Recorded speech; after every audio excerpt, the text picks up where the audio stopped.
Welcome back to Ray County High School, Evansville, Tennessee. The Wildcats will be kicking from left to right here. Tyler Dunham has the ball down on the tee, and we're about to have football for you here. Beautiful facility here, great drive down here. I mean, it's just a wonderful drive. A lot of Oak Ridge fans have made the trip, and hopefully the Wildcats will be making another trip for the third round, but they're going to have to knock off a 10-1 Ray County team here tonight. Single man standing back at the 10-yard line. Tyler's got the ball down on the tee, waiting for the officials to give the signal for this second round playoff ball game here on FM 92.7. Looks like he's going to angle the pop-up kick over towards the Oak Ridge sideline. As I mentioned, Oak Ridge will be going from left to right. We are ready. Here's the kickoff of the ball game. Pops it up. It's going to be returnable at the 25. Up the sideline, 30, 40. 45, and then the Wildcats finally make the stop. Jacob Burvin makes the stop for the Wildcats along with one other. They moved the ball all the way to midfield, so a great return. He popped it up, and one of the few times they didn't fair catch it, and it's a great return. The ball close to the Oak Ridge. Officially, they're going to put it down at the 47-yard line. So the pop-up kick was about to the 25-yard line, but just an excellent return. Yeah, David, I don't think there was as much of height on it, which allowed Gavin Rohde, the Ray County player, to get a good return there. Up to the line will come Caleb Martin. He is the quarterback. He nearly fumbles a snap, and he does. It's loose in the backfield. Picked up by the Wildcats. Oak Ridge has it. The Wildcats have the fumble. So on the initial play of the ball game, just like we have seen in other ball games last week, Matthew Swigert intercepted a ball. The Wildcats recover a fumble. I think it was Jackson Adams who comes up with it. Yeah, David, I think it was Jackson Adams. It was just a nice play there, nice opportunity. And this is what you want if you're Oak Ridge. You want to get the football going, and you want to score on them and help make Ray County play with a deficit here. The recovery is made at the Ray County 43-yard line. First down, 10 yards to go. Mitchell Gibbons, the senior quarterback. The Wildcats have Kendall Jackson in the backfield. Jalen Hayward is a receiver along with Brandon Hayward. Jonathan Stewart, the slot man on the right side, is Cole Adams. Here come the Wildcats to the line. First down, 10 yards to go. From the shotgun formation, handoff goes. Kendall Jackson finds his hole, moves the ball across the 40, still moving his legs, driving all the way down to the Ray County 37-yard line. Typical Kendall Jackson run, just kind of kept those legs driving, picked up a great gain. Yeah, David, Kendall is hard to tackle when he gets in a crowd like that, just because he kind of disappears with everybody else and is hard to tackle because you can't get him down very easily. One positive there for the Wildcats is it's going to be about 2nd and 5, and so you're staying ahead of the sticks and you want to get first down conversions. Wildcats have two receivers split to the far left. Jonathan Stewart here on the right. The Wildcat slot man once again is Cole Adams. Kendall Jackson, the lone running back. Second down, it looks like about 5 yards to go. They show blitz, and the handoff goes to Kendall, and Kendall doesn't get much there. In fact, he's going to lose yardage. Wildcats continue to try to run the ball up the middle against this triple stack. It's going to be slow going for the Wildcats. Coach Gaddis says they need to run it up the middle, and they've tried it back-to-back plays. Yeah, David, and Kendall lost about 3 yards, I think, on that play right there as they ran it up the middle. What also happened is the outside linebacker came on a blitz there on the Ray County sideline. Here come the Wildcats, third down. It's now 7 yards to go. 10:30 to play here in the first quarter. Scoreless ball game. Jonathan Stewart has man coverage over here. I think Jonathan can take advantage of that. Mitchell's going to throw the screen out. Here it goes to Jabrice, and he stumbles. Jonathan Stewart was wide open. There was not one person 10 yards away from him. They went with the little screen pass to Jabrice. It'll be a completion. It'll bring up 4th down and 5 yards to go. Yeah, David, like you said, Kendall Jackson had man coverage on him. The corner on that side went on a blitz, which left Jonathan Stewart wide open on the slant route right there, but Mitchell checked it down, and it looks like the Wildcats are bringing the punt team on. It'll be Preston Turner, Jacob Burvin, so the Wildcat offense sputters. The Wildcats struggled, James. You didn't see the Saudi Daisy games. Struggled in the first quarter to get going as the Wildcats are in punt formation. 4th down, 5 yards to go. Jacob's going to punt it. It's high punt, good punt. It's going to be angling towards, and then it's going to be a fair catch made at the 8-yard line. Wildcat offense has got to get more consistency in the start to ball games. Yeah, David, and you'd like to see something come off of their run plays and build off of that, whether it's play action, whether it's a rollout and boot. Obviously, Kendall's a key factor in the Oak Ridge offense, but you've got to play off of him and get it out to people in other areas as well, I think. So the Wildcats did not take advantage of their turnover, but great field position for the Oak Ridge defense. Poor field position for the Golden Eagles. They start this drive at the 9-yard line. Wing T formation. They got the double wing, the lone running back. Handoff goes to the right wing, and he is blasted in the backfield, driven back, and lost a yard, maybe even 2. The Wildcats pursued hard and got him in the backfield. Yeah, David, it's really nice there, and the keys for the linebackers are going to be to watch the pulling guards. And I think that's what happened on the first series is one of the guards pulled, the quarterback kind of fumbled it around, and that's what happened on the fumble. So if you can stop the pulling guards, you stop the momentum of the running backs. It'll bring up second down, 10 yards to go. 9:09 to play first quarter, scoreless game. Playoff action here from Evansville, Tennessee. Once again, they got a single receiver to the right, the double wing once again. Quarterback's going to pass. Screen pass is going to be caught. Tries to get outside. Down he goes at the 13-yard line. The stop out there looks like it's made by Jonathan Stewart, I think, and it'll be for the Golden Eagles, 3rd down and 6 yards to go. Good job out there by Preston Turner. Very similar looking number as he was just playing out in space, and that's something that you haven't seen from Rhea County a whole lot is quick screens and quick passes out to the sideline. So it's interesting to see how Oak Ridge might combat that the rest of the game. Line of scrimmage is the Rhea County 13-yard line. Once again, they'll come up. The Wildcats stack the line of scrimmage. Double wing, one receiver to the left. Quarterback is going to hand it off to the running back, and he's wide open and running for good yardage. 40, 45, 50. And the Wildcats push him down. Jacob Irvin, there's going to be a face mask on Oak Ridge's Jacob Irvin as he came busting out of there, got it across the 40-yard line. It's assignment football on the wing T. You got to maintain your assignment, and that time they didn't, and he busted it out for a huge yardage, and it looked like a face mask to me. We'll see what the call is.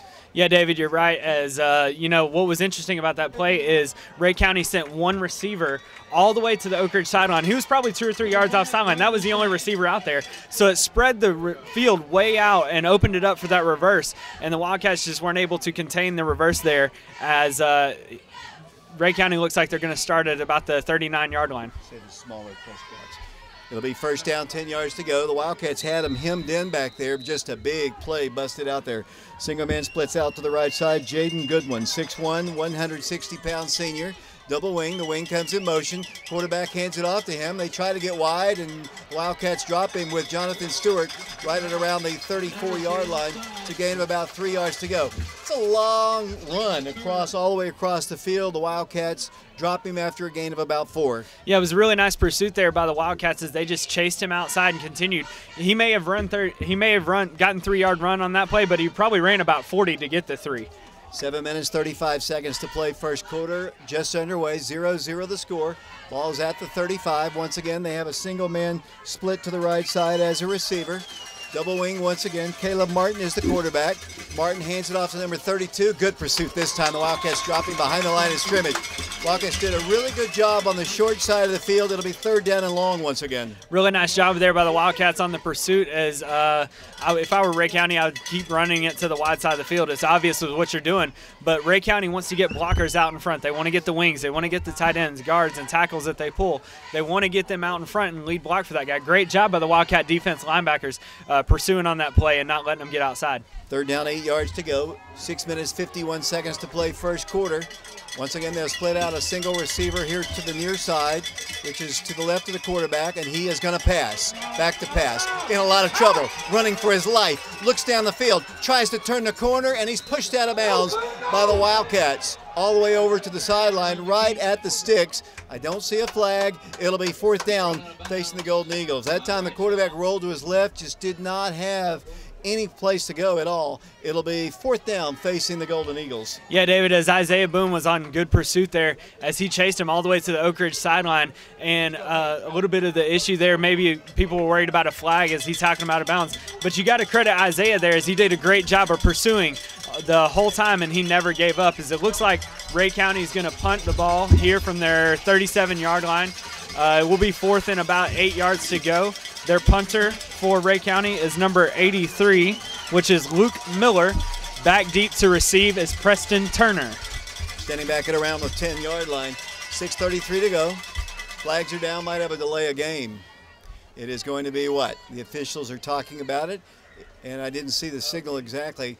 but he took a long time. I think it's going to be delayed. Yeah, David, and I would agree with you. That looks like what it is it looks like Ray County wasn't exactly sure if they wanted to go for it on offense and they ran their punt team out a little bit later as we got about 6:33 left in the first quarter. They'll be punting from their own side of the 50-yard line. 4th down, 13 yards to go. He's going to run it and now punt it.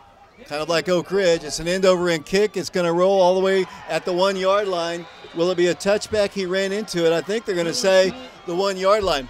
So very similar to Oak Ridge.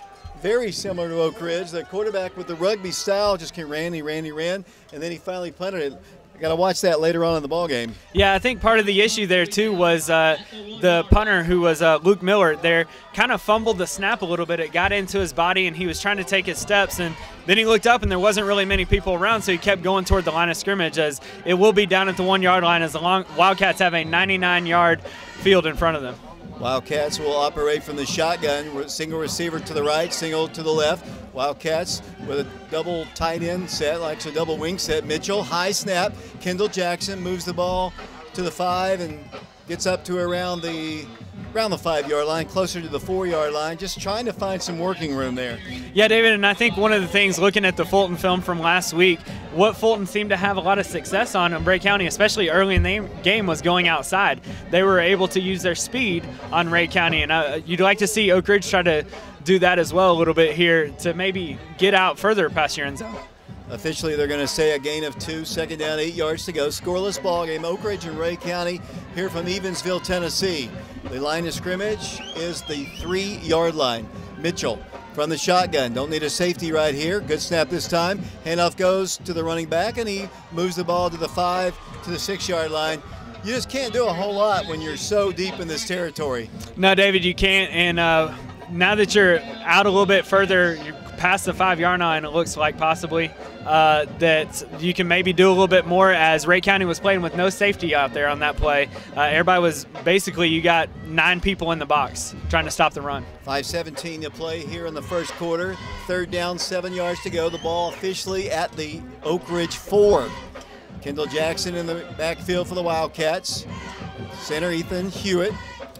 Going to snap it back to him. Play clock down the way. High snap. Mitchell's going to pass it. Goes deep. There's the man. Pass is incomplete. Intended for Brandon Hayward. Pretty good coverage out there by Ray County. Just a little bit overthrown. I think actually Brandon looked like he almost stopped on his route at about the 40-yard line, or he might have made the catch. It would have been a great, spectacular catch. Now the Wildcats are punting from their own end zone. Yeah, David, Brandon had a little bit of off coverage on that side. You had off coverage on him and man coverage on Jonathan Stewart on this side. So Wildcats will be punting from their own end zone. Both Jacob Irvin and Preston Turner need to be aware of where their feet are in the end zone. It is a field position battle here as the Wildcats will punt it. It's off the end of his cook. Feel it, but it's taken a good Oak Ridge bounce.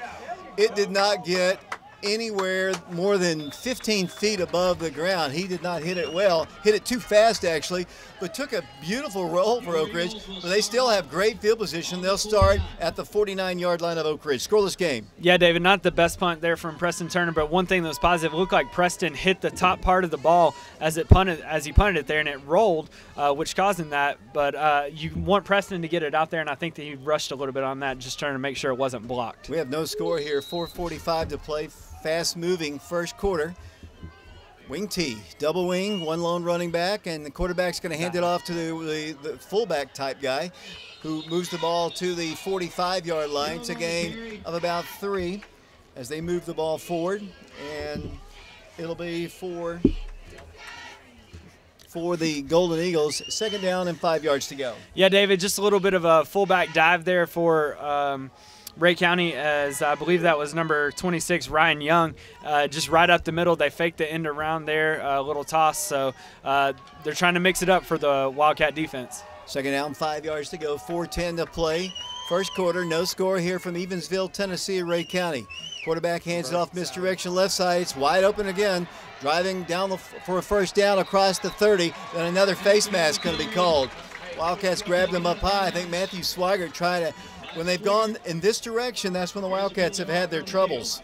Yeah, David, is a little bit of a if you're really old Wildcat, or not really old, but if you're an elder Wildcat fan and been following it for a little while, that was the Sally trap play that Coach Gray used to run when he was here with Coach Lucier. Just fake it to one side and have a trap guard pulling. And Dalton Hampton there was just able to get upfield really quick like he was on the previous series. They're going to say it is a face mask against the Eagles, so they're going to step yardage off against them, so that helps a great deal, James. Yeah, obviously, and it puts the Eagles back in second down territory, and it's going to be second, and it looks like about 7 or 8. So obviously puts them a little behind the sticks from where they want to be, so they may pass it a little here. 3 minutes, 58 seconds to play. We're in the first quarter. No score. It's been a field position game. The Wildcats yet to pick up a first down on their first 2 drives. This last drive obviously started at the 1-yard line, so they had to be very conservative. As the Golden Eagles come to the line, they'll split out number 9 to the right side, Jaden Goodwin. Once again, full house backfield. They've got a receiver to the left this time. Ball's loose on the ground again. Another fumble. This time it's going to be recovered by the Golden Eagles. They put the ball on the ground several times against Fulton last week. That's going to be a loss of a yard on the play.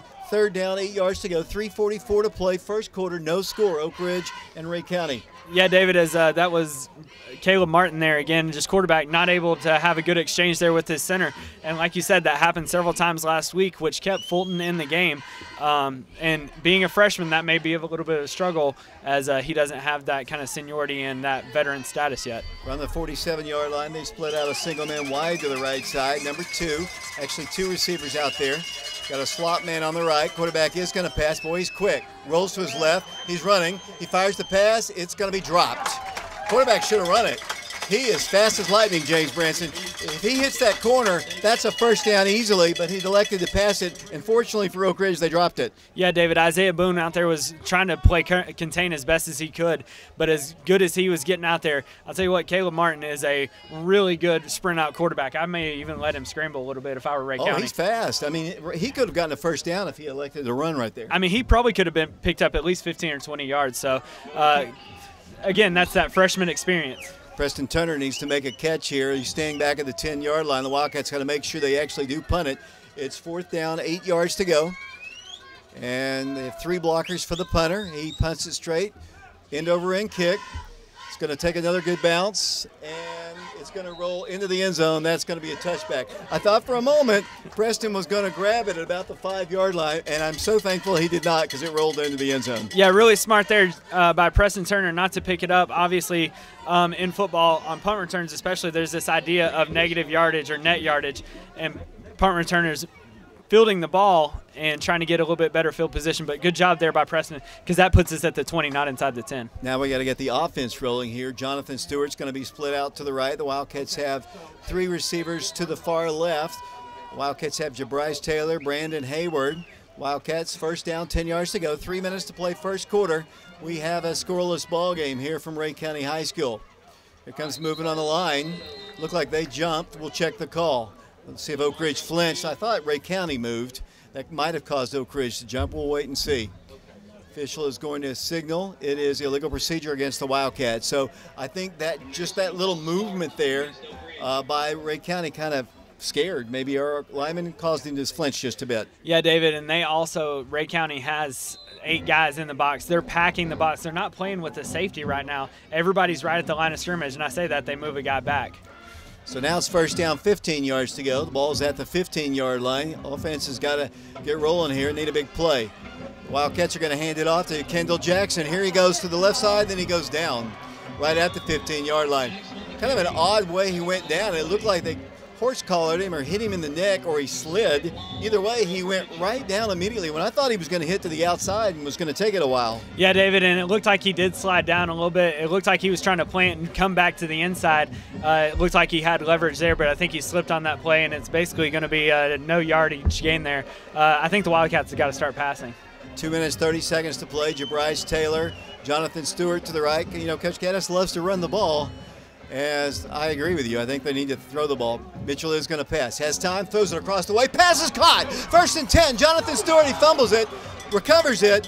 Slant pattern that's worked all year for the Wildcats. Recovers his own fumble. 1st and 10. A 10 Bank of Oak Ridge first down at the 34-yard line. Beautiful pass by Mitchell Gibbons and a great catch and run after. Not the great fumble there, but Jonathan Stewart makes the catch. No, it was a great job there by Jonathan to get into that open space. He had off coverage, so there was no corner right on top of him. Just allowed him a free release and to get inside, and he had a free 20 yards to run, basically. And luckily for Wildcats, we got a first down.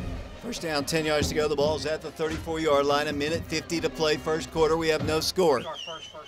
The winner takes on the winner of the West Hardin Valley or Walker Valley ball game. As another flag goes down, let's see what this one is. Official comes over to say dead ball foul. It is going to be a legal procedure against Oak Ridge. That's twice the Wildcats have done that. The Wildcats now we'll have it 1st and 15 again. You cannot have penalties. You cannot have turnovers in playoff ball games. No, David, you can't. I think we're a little kind of tensed up and ready to go. But I think what's causing a lot of this is how many people are in the box. And so, you know, you can do to combat that, maybe throw some screens, maybe throw some play action in, see what else that you can get off of that to kind of free up some athletes in space. It'll be first down, 15 yards to go as the Wildcats come to the line. Wildcats, Mitchell Gibbons, Kendall Jackson, the lone running back. First down, 15 yards to go. Mitchell to pass, goes deep. Jonathan Stewart makes the catch at the 50-yard line. Down the sideline, 40, 35, 30. Jonathan Stewart, 20, 15, 10. Jonathan Stewart to the 1-yard line. Will it be first down? Goal to go. The pass was underthrown, James Branson. Jonathan stopped, caught it, looked around, and I think he thought he was going to get hit.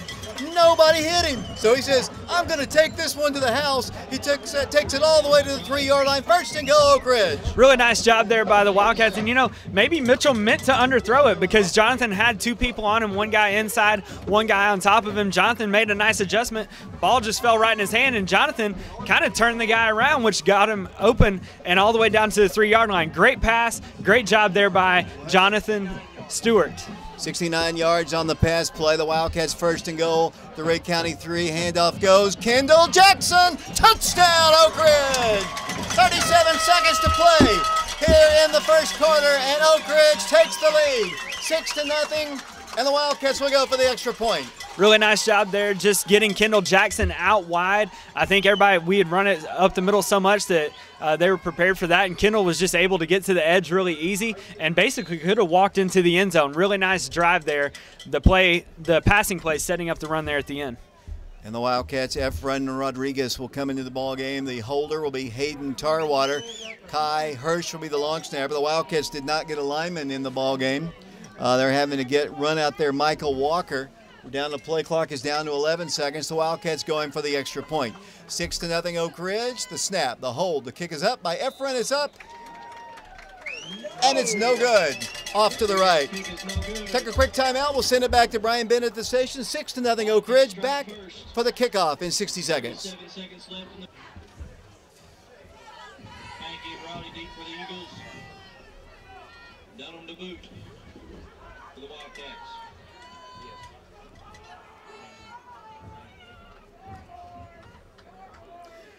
David Clary back here along with James Branson, Mike Sheehan, our camera personnel tonight. We've got Tyler Morris, we have Kaiser Schwartz, we have Matthew Charles, Lee Wexler is with us. We also have Jordan Osborne and Christian Rosas Rodriguez. Tyler Dunham to kick the ball off. They had a good return the last time. Let's see what Tyler does here. 37.7 seconds. Another high pop-up kick. It's not as high as it should be. It's going to be fielded again. The Wildcats make the stop. Jacob Burvin. Down he goes at the 29-yard line. Great coverage by Jacob. Really nice job there by Jacob. I was a little worried about the coverage originally because it didn't seem like we were getting as good a coverage, but Rhea County just kind of had a bunch of guys standing around there looking at the guy, making sure he was going to catch it. Jacob Burvin just ran past them all and basically stopped him for almost no gain there as Rhea County have the ball on the 30-yard line. Wildcats have got to hit their extra points. I know that's got to irritate Coach Gaddis after such a really good game last week. Here comes Oak Ridge on defense once again. We'll set the starters on defense here in a moment. First down, 10 yards to go, officially at the 30-yard line. Quarterback back to pass. Rolling, fires, pass, incomplete. Hit the wrong guy. He was trying to get it off to number 26 there out of the backfield, Ryan Young, but he didn't know the pass was coming his way. Yeah, David, I'm not exactly sure. It kind of went almost past him as, like we said, Caleb Martin gets out really quick and had Ryan Young open on the sideline right there, as it looks like the Wildcats starters are going to be defensive end Trey Rowe, defensive end Jackson Adams, Isaiah Boone, and J.K. Morgan on the inside. Linebacking crew, Brian Kelly, Jacob Burvin, and Jaden Elam. Ball's at the 30-yard line, second down, 10 yards to go, 27 seconds to play. First quarter, handoff number 32, tries to get wide, and he is able to get the ball to the 35. He's going to be short of a first down. It'll bring up third down. That might have been the final play of the first quarter. It'll be third down facing the Golden Eagles. 6-0 is our score, and I don't think they're going to get another playoff before the quarter comes to a close. We're going to send it off to Brian Bennett. Oak Ridge on top of Ray County, 6-0. We'll be back for the second quarter in 60 seconds. Welcome back once again to Ray County High School. The Wildcats on top of Ray County, 6-0. Here come the Golden Eagles back out on the field here. 6-0 is our score. Opening play of the second quarter. They have it third down, 7 yards to go. The ball is at the 34-yard line. They're now moving left to right as we look from the visitor's side press box here. They've got two press boxes.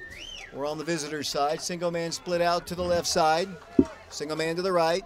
Slot to the right. They're going to pass. Floats it out there in the flat. It's going to be caught. And stiff arms his way up the sideline, pushed out of bounds. Wildcats were trying to cover out there, and he just kind of stiff-armed our guy, and it's a first down. Yeah, David, as it looked like the Wildcats were playing probably quarters coverage there because Preston dropped really deep at first, and it allowed for a little out route completion right underneath and allowed, I believe that was number 5 for them, I think, who caught the pass and got upfield. Ball's at the 48-yard line. They're moving left to right, so they didn't complete any passes last week, but that's where they've gone to. I think they can throw on Oak Ridge. Receivers left and right. Flop man comes in motion, handoff to the middle guy, and he's hit at the 50-yard line. Wildcats make the stop right up the gut by Kai Hirsch. It'll be a gain on the play of 2, second down and 8 yards to go. You know, David, something that's really interesting about this, a couple years ago when Ray County played at Oak Ridge and they beat us, one of the things that they were able to do was run the ball easily up the middle. It doesn't look like that's the case tonight. Ball's at the 49-yard line of Oak Ridge. Second down, 8, 11-18 to play. Second quarter, 6-0 Oak Ridge. They split out a single man to the right. A tight wing T formation. The quarterback's going to pass. Pass is going to be caught once again. Matthew Swager, that's another face mess right to the face. They sling him out of bounds at the 40-yard line. Wildcats play off the receivers. That's their strategy. That's another 10-yard game. Yeah, David, again, it looks like we're playing quarters coverage, allowing easy completions underneath. I think we're a little worried about the play action off of some of these run fakes, which is very understandable. But what Ray County's doing is just running little hitch, little out routes to kind of get easy yards and get a little easy catch and run. First down, 10 yards to go. The ball is at the Oak Ridge 39-yard line. 6-0 is our score. They split out. Once again, Jaden Goodwin, that receiver to the far left side. They've got another receiver as well. Tight formation for the quarterback, Caleb Martin. Handoff goes right side, trying to get outside. The Wildcats make the stop. Right at the line of scrimmage. The first man to hit him was Brian Kelly. The second man to finish him off was Jacob Burvin.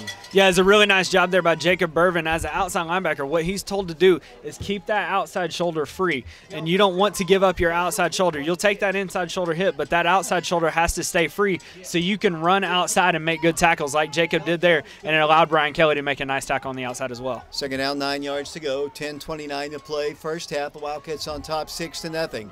Single receiver, number 2, split out to the far left. Single man, a tall receiver here on the right. Second and 9, they're going to pass again. Wanting to go deep. Here it is, up for grab. Turn around, Preston, and it's incomplete. Preston Turner right on his man. Nice arm by the freshman quarterback. Really nice arm there, and it shows you what he can do. And also that shows you that coverage right there. That is why Wildcats play quarters. They're basically 4 deep. Your corners and all your corners and all your safeties are dropping deep to make sure that they don't get beat over top. And that's why you play it, because they run that. You'll give up the little 5-10-yard dink and dunks, and you'll take those shots, but that's not their game. From the 38-yard line, it'll be third down, 9 yards to go. 10:13 to play first half, 6-0. Wildcats needing a stop here. It's good to see Nick Dallas getting a chance to play again after hurting his shoulder last week. And great news, though, on as the Wildcats are going to call a timeout here. Let's take it with them. Actually, it's Ray County calls a timeout. We'll be back to Ray County in 60 seconds. Ray County High School, 3rd down, 9 yards to go, 10-13 to play first half. Wildcats need to stop right here. Ball's at the 37-yard line of the Wildcats. Their quarterback's going to pass it. Pass is going to be caught. He drops it. Wildcats were coming in strong with Preston Turner. Pass is dropped. It'll be 4th down. Let's see what they punt, if they punt. Yeah, David, an interesting play there is a quick screen play, but they didn't have enough blockers out there, so it looked like Preston Turner and Cole Adams both had good coverage, and it would have been a tackle for a loss. So not the best play there, but when you play a team that runs the ball a lot and you get them in 3rd and long, 3rd and 9 basically, you get them out of their game, which the Wildcat defense has to do, and they did on that play. Senior Luke Miller to punt the ball away for the Golden Eagles. Preston standing back at around the 10-yard line. 4th down, 9 yards to go. The ball at the 38-yard line of the Wildcats. Wildcats give a little pressure. End-over-end kick's going to bound and go dead right at the 10-yard line, and that is where Oak Ridge will take over. 1st down, 10 yards to go. Their special teams have backed us up the entire night. Yeah, David, and they've really done their job. And Preston made a nice decision, and he let the ball go into the end zone. The last time, or the Wildcats may have been inside the 10-yard line 3 different times. But what you got to see here is keep getting first downs. Keep getting yourself in good position to get first downs. Here come the Wildcat offensive unit. The Wildcat offensive unit is on the field once again. The Wildcat quarterback is Mitchell Gibbons, the 2nd leading passer of all time in terms of yards, #1 in touchdowns. Kendall Jackson, approaching 1,000 yards on the year. He's in the backfield. The Wildcats have 2 receivers split to the right. Mitchell from the 10-yard line. They show blitz, and here's the handoff. No, Mitchell's going to pass it deep to Brandon Hayward. Over the shoulder catch. Incomplete. Oh, my Lord. That was so nice, so pretty, but it just led him a little bit too much to the sideline, and it's incomplete, but what a catch. Yeah, David, it was a great catch, and we have to keep reminding ourselves, Brandon Hayward is a freshman, and he's making really athletic plays and really athletic catches like that. It was really close. I think he might have bobbled it the second and tried to re-catch it as he was stepping out of bounds, but that was a really nice play. What set that up, though, is the Wildcats recognized Ray County was playing with 0 coverage, so they have no safety back deep to help out. But I tell you, that coverage was pretty good by the corner, though. I mean, he was right on top of it. It was really good coverage by corner. 2nd down, 10 yards to go. Once again, the Wildcats from the 10-yard line, leading 6-0 here in the 2nd period. Ray County band, here comes Mitchell. He's going to hand it off to Kendall. Kendall moves the ball for nothing. Wildcats cannot move the ball up the middle there. They're going to struggle all night doing that. Yeah, David, and I think one of the things that Oak Ridge could come out with offensively, run some play action, because that's going to draw up the linebackers for the fake, especially if they're already blitzing. It's going to continue to get them to commit blitzing. So run some play action, get Mitchell sprinted out, let him have some option to either run or throw. Brandon Hayward splits out to the far left. The Wildcats have 2 guys to the right. 2nd down, or actually 3rd down, 10 yards to go at the 10-yard line. Mitchell Gibbons at quarterback. He's going to roll it left side. Here comes Oak Ridge running the ball and not getting but 2 yards. I guess it was a misdirection play there. I guess it was Preston, or the slot man anyway. Wasn't sure it was Preston. I think it was Preston Turner. They get 2. It'll be 4th down. Yeah, they had Cole Adams, the Wildcats did, pulling there on a play all the way around, and Preston came in the backfield, took basically a little reverse and tried to get up yards and get as many yards as he could going upfield. Wildcats will be punting from the goal line once again, so their good punt is going to give them good field position. The Wildcat offense unable to move it. 4th down, 8 yards to go. Wildcats, Preston Turner is going to punt it. High kick this time. It's going to be returnable, and he does it to the 40-yard line. An awkward approach to catch it, and he almost could have very easily fumbled that one, but they'll have it at the Oak Ridge 40-yard line. Yeah, David, Jaden Pankey, that was on the receiving end of the catch there for Ray County. He originally was over toward the Oak Ridge hash mark, and I think he thought Preston was going to punt it there, so he almost had to take off on a sprint to get to the other sideline to make a little bit of an awkward catch, as you said. Officially, they're going to say it's the Oak Ridge 41-yard line. 8:31 to play first half. Oak Ridge on top, 6-0. Low-scoring game here from Ray County High School. Defense has played really well, even with the field position they've been put in. Here come the Golden Eagles to the line. One lone man to the far left, which is the Ray County side. Quarterback back to pass. Crossed away. Pass intercepted, and it's off the fingertips and caught. Oh, they're going to say it's incomplete. Wildcats had a chance for the interception. To me, he looks like he caught it. He looked like he caught it to me on a deflection, the Ray County guy, but the official comes in and waves it off. It was a difficult person too, because it was the judge on the Ray County sideline that basically was a little shielded by it. But I'll tell you what, great job by Cole Adams on that play. He read that perfectly. He may have come up just a hair short on that, but he read that perfectly. He knew what he was getting on that play.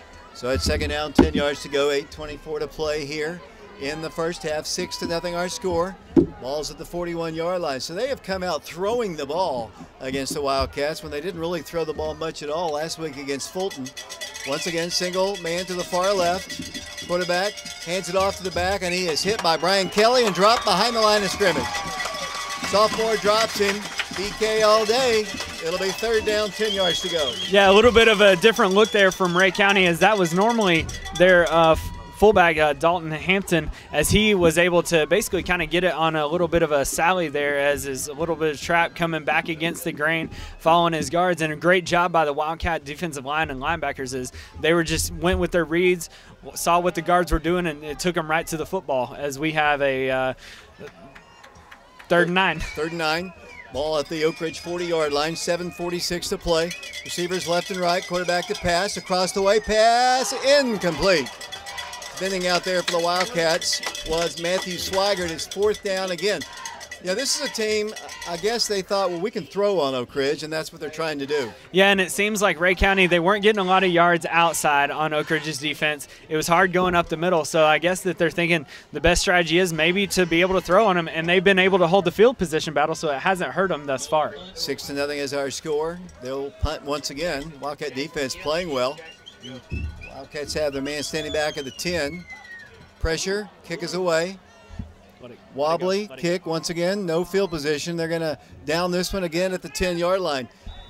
And it'll be for the Wildcats first and 10, 7:28 to play. First half leading 6-0. Yeah, David, that's the third time that the Wildcats have been backed up inside their 10-yard line, one time even down to the 1-yard line. So what you really want I think what the Wildcat offense really needs to do is to just have a sustained drive. Take a little time off the clock, because obviously the defense has been out there a long time and you don't want them to get worn out.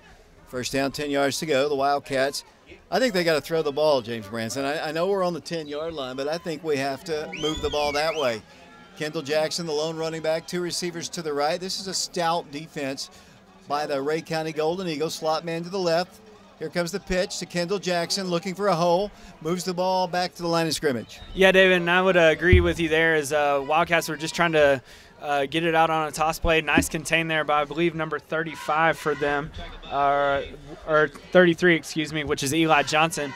Nice tackle for him by there. But, again, maybe some type of play action going off of Kendall to get upfield and to push the ball down the field to back off these Ray County linebackers. Second down, 10 yards to go. Once again, receivers 2 to the right, single man to the left. Oak Ridge from the 10-yard line. Wildcats, Mitchell is going to pass, has time, goes deep, passes there. Jalen Henderson makes the catch, shy of a first down. He was hit. His forward progress was up to the 19-yard line, but they don't give him that. The spot was terrible initially, but I think they're going to put it back. He got up to the 19-yard line, got a terrible spot. Yeah, David, he originally got that catch, and then I guess he got hit and tried to, I guess you could say he moved himself back. I guess that's what the refs are saying, but I agree with you. That ball's got to be up at the 19-yard line. They're talking about it right now. There's no way the ball is where they're putting it down. His forward progress was up to the 19-yard line. Yeah, absolutely, because that's where he originally caught the ball. But nice job there by Mitchell. Mitchell has well-placed balls. Even on the one catch, the pass to Brandon Hayward that was not a catch, it was well-placed to where either Brandon could get it or nobody. Same thing here. Either Jalen was going to get that catch or nobody. And let's see, they're not going to give Oak Ridge, well, they are going to give Oak Ridge the better spot. They are going to put it down at the 19-yard, actually the 18-yard line. He made it to the 19, but, that's third down and less than 2 yards to go for a first. Yeah, David, it'll be interesting. I think I might try to run a little bit of play action here and try to get Mitchell out on a scramble. They need 2 yards for a first. They come across the line. I think it's movement, hopefully, against Ray County, and that should give Oak Ridge the 10-bank of Oak Ridge, first down. Yeah, David, it seemed like the defensive end on Ray County's sideline was the one that jumped off sides there, just not able to hold his position. And a nice little bit, if that was a freeze play, nice little freeze play there to kind of get Ray County to jump off sides to get an easy first down. 6:43 to play first half, 6-0 Oak Ridge. The Wildcats of Oak Ridge, the ball now at the 23-yard line of Oak Ridge. Wildcat offense struggling. Wildcat offense sometimes looks good and sometimes not so good. Let's see if the Wildcats can get their running game going here. First down, 10 yards to go from the 24-yard line. Mitchell Gibbons will pass across the way. Pass is incomplete. Intended for Jalen Hayward. It's behind him just a bit. It'll be 2nd and 10. Yeah, David, and not sure if I wasn't watching the inside linebacker there, but it looked like Jalen had a lot of room to run on the inside, so would like to see that a little bit more well-placed there. But to Oak Ridge's credit, they're not running as much with a slot or a wing in the backfield. They're running a lot of 4 receivers, 3 to one side or 2 and 2. So they're trying to spread the ball out, spread the field out a little bit here. Darren Osborne is a slot on the right side for the Wildcats. Jalen Hayward, Brandon Hayward. Receivers to the left. Jonathan Stewart on the other side. It'll be 2nd down, 10 yards to go for Mitchell Gibbons. On the 24-yard line of Oak Ridge, Mitchell, high snap. Hands it off. The Wildcat running back trying to get wide. Here comes Kendall. 20, 25, 30. And out of bounds he goes officially at around the 30-yard line. Yeah, Flags David. are down at the 15. Yeah, David, it was a nice run there by Kendall Jackson once he was able to get outside. I think the penalty is going to be on Kason Staggs, and this is I think it's going to be a block in the back. But I think what happened here is Kason was being aggressive, which he should as a lineman. And this is – and I would agree. Somebody just said that was a good block. The rule is you can't block back toward your end zone that you're coming out of. And unfortunately, we did that on that play. So they step a yardage off inside the 10-yard line. You talk about a field position battle. We have not had any field position at all in this first half. No, we haven't. And, you know, the best play that we've had was Jonathan Stewart down the sideline when he made that nice catch, which was, I think Mark said, a 60-something yard catch and run. It is 2nd down, over 20 yards to go for the Wildcats as the ball is all the way back at the 8-yard line for the Wildcats. Wildcats have Kendall Jackson in the backfield along with Mitchell Gibbons. Jalen Hayward a slot to the right, 2 receivers to the right of him. Mitchell is going to pass, screen pass is going to be caught, go up the middle, and that'll be Jalen Hayward once again. And he only gets to the 10-yard line. So it's a gain of about 2. Yeah, David, and it looks like the Wildcats are going to be in a 3rd and long situation. There aren't many calls for this. I guess the traditional calls would be draw or screen or something like that. But, again, why not try to push it down the field and pick up the first down and not play conservative? It'll be 3rd down facing the Wildcats. 3rd down as the ball is put down. They're not keeping up with it on the scoreboard real well. 3rd down, 24 yards to go, I believe it is. It looks longer than that, but we'll go with that. The ball is at the 8-yard line. 6-0 Oak Ridge, 5:46 to play. Wildcats need something to wake them up here offensively. A big play right here. Mitchell is going to run it. You know, he's going to be going down. I don't know if it's a misplay there, but Kendall comes off. It'll be 4th down. Yeah, I was thinking the same thing, David, is it looked like Mitchell kind of turned one way, Kendall went the other, and just tried to get upfield as much as he can. So the Wildcats, again, punting out of their own end zone, very dangerous territory. I don't think Ray County's actually tried to come after it just yet. You know, though, but still, we continue to give them great field position because the offense cannot move the football. They'll be punting from their own end zone. It'll be 4th down, 27 yards to go. Wildcats, Preston will punt. Here it is. Good punt this time, fielded by the Golden Eagles at the 45, and good coverage by Oak Ridge, and they drive him back. So the Wildcats come out of there with the ball. Wildcats strip the ball away, but they're going to say he is down. But great coverage, and Preston somehow got that punt away because there was heavy, heavy pressure. Yeah, and Preston obviously got it up, and it was a nice, probably about a 40-ish yard kick in the air. And really, what was even better, though, was the coverage by Jalen Hayward, as he got upfield and basically stopped it right there and didn't allow any return at all. They're going to say it's at the 46-yard line of Oak Ridge, 1st down, 10 yards to go. So it's up to the defense once again to kind of keep them from moving the football with great field position again. 4:54 to play. The Wildcats will get the ball first in the second half, leading 6-0. Quarterback hands it off. Misdirection. Oh, big stick right behind the line of scrimmage. Wildcats stayed home and they make the stop. Nice play by the Oak Ridge defense. Yeah, David, as it looks like that Ray County is just trying to run out the clock here as they fake it to their fullback and then give it on a handoff. I believe that was number 21, Dalton Hampton again. And just that's going nowhere. So Ray County has not been able to establish the run up the middle. Looked like Isaiah Boone there on the stop for the Wildcats. Loss of a yard, 2nd down, 11. Ball is at the 48-yard line of Oak Ridge, 4:23 to play. Once again, they're going to pass. Pass across the way is caught for a first down, caught by number 9, that is, Jaden Goodwin. Nothing fancy, decent coverage there. 1st and 10, Golden Eagles, the ball at the Oak Ridge 35. Yeah, really decent coverage there as Preston, he was playing deep, obviously not wanting to get beat deep. Goodwin, it looked like, broke off a little slant route there, so Preston, his only option was take the man and try to stop him, spot tackle him right there. First down, 10 yards to go, the ball at the 35, 4 minutes to play first half. Single receiver to the left, slot to the right. Movement across the line, fumble on the play. And do the Wildcats have it? No signal. They throw the beanbag in. There's movement on the line. There is a penalty. They moved. They fumbled. They called. But they recover. It'll be an illegal procedure against Ray County. Yeah, David, and that's what it looked like there.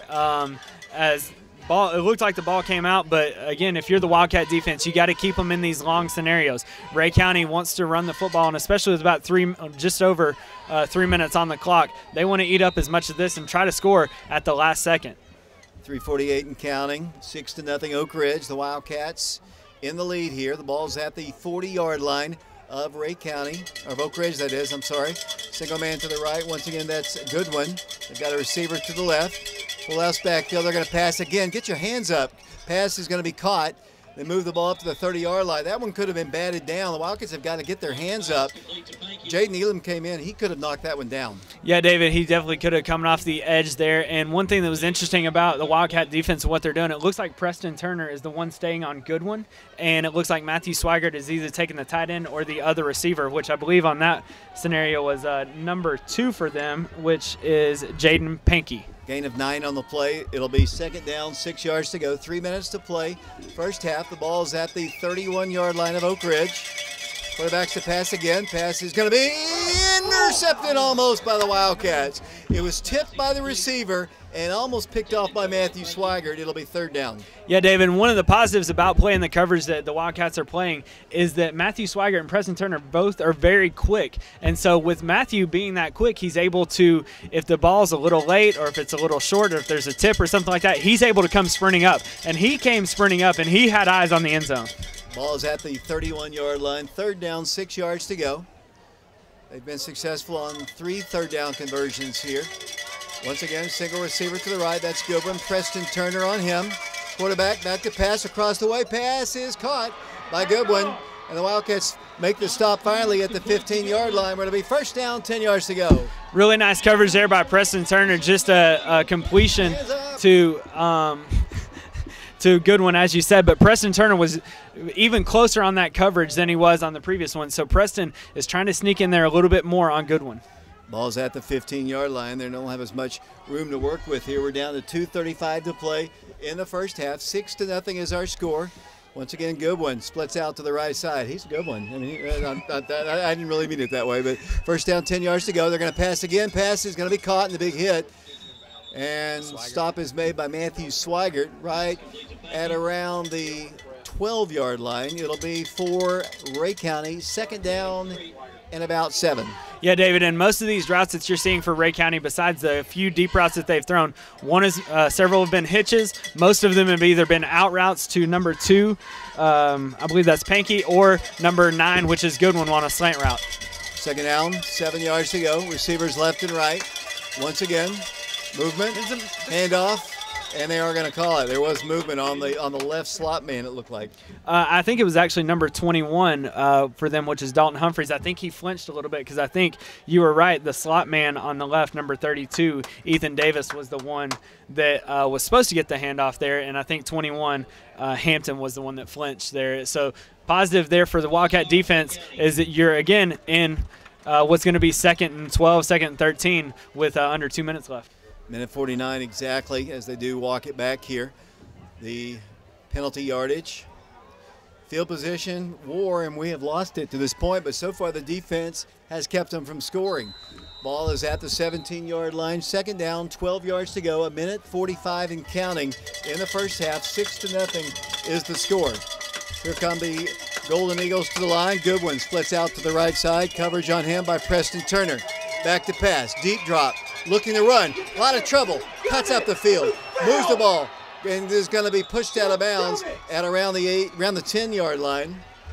And well short of a first down at the 11-yard line, where it now is third down and about 7 yards to go. Yeah, David, as Martin just was able to use, like we said, very quick, able to use his feet there, and Bervin was the one out in covers there. One thing that's interesting is Preston Turner is now playing a little bit of the inside shoulder of the receiver, taking away that slant route. So he had coverage there, which forced the receiver to go outside. From the 11-yard line, third down, 6 yards to go, 1:28 to play first half, 6-0 Oak Ridge. Caleb Martin, back to pass, in trouble, floats it, end zone, pass is incomplete. Nobody was over there covering that guy. We got lucky. It'll be fourth down. Yeah, David, and that was the number 21 there, running back out of the backfield. He just came on a little wheel route, so basically he comes about 4 or 5 yards upfield and then just sprints up to the sideline to the corner of the end zone. And that would have been there because Preston Turner was out on a slant route covering Goodwin. Fourth down, 6 yards to go, 1:23 to play. They're going to line it up for a field goal. They're going to put it down at around the 18-yard line from the left hash. 28-yard field goal attempt by Ray County. 6-0 is our score. Pressure, kick is on its way. It's up to the right side. It is no good. We hold again. 1:19 to play in the second quarter, and the Wildcats will take over at the 20-yard line. Yeah, really nice job by the Wildcat defense. But I was even thinking in my mind, David, you know, we've had a couple of penalties on extra points this year of being offside. So I was really kind of in my mind hoping that the Wildcats were able to hold their water there, and they did a great job not trying to do too much. So offensively, you got time on the clock. You really got two things you could do. You could take shots and try to get upfield, or you could try to run the clock out and get to the second half, and because you know you got the ball coming out of the second half. 1:19 to play. Indeed, that is the case. Kendall Jackson will be in the backfield. The Wildcats have two receivers split to the left side. Kendall gets the handoff. He's got a big hole. Kendall Jackson falls down. Slides down, then a flag goes down right at the 26-yard line. Looks like the Wildcats holding. That's what I think. They threw it in the direction of holding. I think Jabryce Taylor seemed very upset there. I think it's Jabryce. It may be Darren, but either way, seemed very upset about the call and not liking it. But nice hold there by Kendall, as he was nice lead block by Cole Adams, who was in at wing on that play. And so they step off more yardage against the Wildcats. No field position penalties. The Wildcats offense just really struggling, with the exception of that one scoring drive. Thank goodness. Thank goodness the defense has held them out here. It'll now be 1st and 15, 1:12 to play in the first half. Wildcats, three receivers to the left. Mitchell Gibbons at quarterback. And play clock is wound. Mitchell, 1st and 15. Kendall Jackson moving the ball, spinning off of a tackle, moving the ball forward to the 20-yard line. Positive gain for the Wildcats of about 5 yards. It'll be for the Wildcats, second down 10, 55 seconds to play in the first half. Yeah, David, and it seems that both sides are kind of resided to letting the clock run out here, trying to do as much as you can just to get to half, not committing turnovers, not committing mistakes here. I'd like to say hello to my mom listening to the broadcast down below here with her radio. as it'll be second down, 10 yards to go for the Wildcats. Mitchell hands it off on a reverse. That is Oak Ridge's Jabryce Taylor. Down he goes. They are quick, a lot quicker than I thought they were going to be, as he gains only about a yard or two. Let's see if Ray County's content to let it go, and I think they are. It'll be for the Wildcats, third down and 9 yards to go. A lot quicker than I thought they were going to be. Very quick defensively, and, you know, they don't really get out of position. They're very well disciplined, and they stay in their position. They stay in their role. So it's hard to take advantage of their mistakes because they make very few. That is the end of the first half. The Wildcats head to the dressing room with a 6-0 lead. Yeah, David, he has, and I think you talked to Coach Yass, and he said he may be one of the best kick returners that he's ever had. You know, one thing that Jabryce does, he sees a hole, he hits the hole, and then from there he bounces it outside. But he uses his speed in those scenarios. Golden Eagles will be kicking from left to right here as we look from the visitor side, wearing their all green jerseys, white pants. Wildcats in their Cardinal pants, white jerseys, Cardinal numerals. Oak Ridge fans making noise here, and here's the kickoff. And he boots it high. It's going to be returnable. Jabryce has it, 15, 20, 25 to the 27-yard line. One of the shortest returns he's ever had here. Good coverage by Ray County. Now the Oak Ridge offense will come onto the field. Let's see what they can get done. Yeah, David, you mentioned the Oak Ridge offense. Our Oak Ridge offensive starters are receivers Jonathan Stewart, Preston Turner, Brandon Hayward, Cole Adams. Your line is Ethan Hewitt, Robert Hill, Nick Dallas, Michael Walker, and for Vinny West, Kason Staggs, Kendall Jackson at running back, and Mitchell Gibbons is your quarterback. First down, 10 yards to go. The Wildcats have Cole Adams, Brandon Hayward, Jabryce Taylor split out to the left side. The Wildcats, first down, 10 yards to go at their own 27-yard line. Mitchell will pass. On first down, might need to run. He's going to. Flags are down. Going to be a hold. Nobody was open here on the left side. And Mitchell made the good decision to run, but the hold had already happened. Yeah, David, and you're right. The hold had already happened, just trying to prevent Mitchell from getting sacked and keeping him upright. But that is one positive that Mitchell has. Mitchell has great athleticism and has a lot of speed, so when he decides to run, he can get upfield quickly. I honestly wish he would run more than he does, to be honest with you, as they walk the yardage back. And once again, we have no field position. It's back at the 14-yard line. It'll be first down for the Wildcats, first and very, very long. Yeah, David, and you mentioned Mitchell running, and maybe you run a little read action here. Try to fake it to Kendall and get Mitchell out in space. First down, 10 yards to go. Jonathan Stewart split to the right side. Jonathan had a 69-yard reception earlier in the ballgame, the only big play by either team really in the ballgame. Yeah, and I believe you said that Mark said that he has almost 85 yards receiving in the game total. So great game here for Jonathan. Over 1,000 yards now in his career. First down, 25 yards to go for the Wildcats. Kendall Jackson, the running back. Mitchell to pass. Fires it wide open. Brandon Hayward, 20. Moves the ball 25 to the sideline. Lowers his shoulder and pushed out of bounds at around the 33-yard line. Brandon Hayward wasn't even covered out there. Great play for Oak Ridge. It'll be a substantial gain for the Wildcats of, it looks like, 18 yards. Yeah, really nice job there by Brandon, and great protection by the offensive line there, giving Mitchell a nice pocket. He barely had any, didn't have to move and had plenty of vision. Brandon Hayward just sitting down right underneath the coverage of Jaden Pankey, using his speed, getting up and putting the Wildcats in 2nd and 7, 2nd and 8, which is great news. From the 31-yard line, moving right to left here.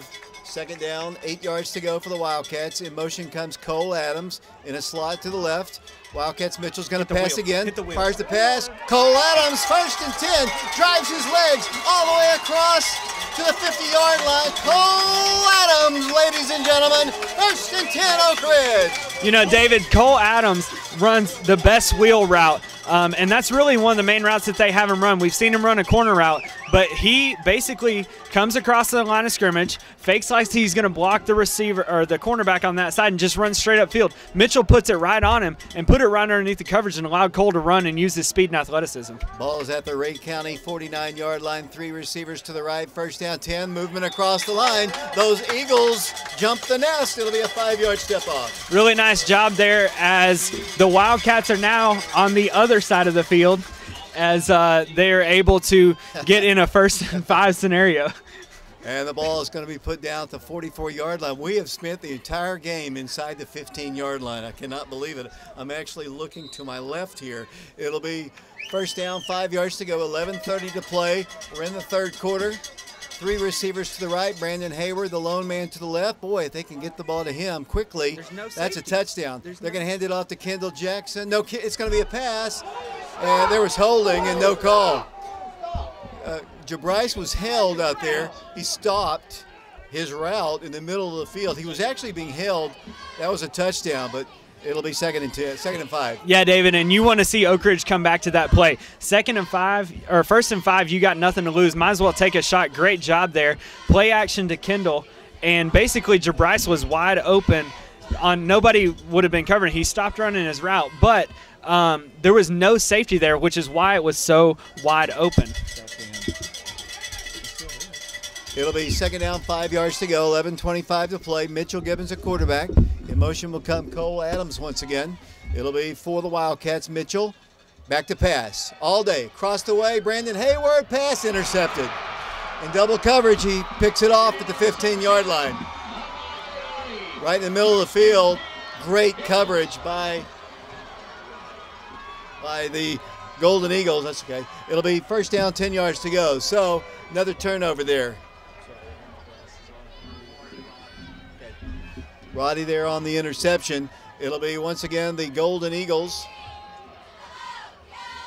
First down, 10 yards to go. Sometimes you have to redo the whole thing. It'll be the Golden Eagles starting this drive at the 15-yard line.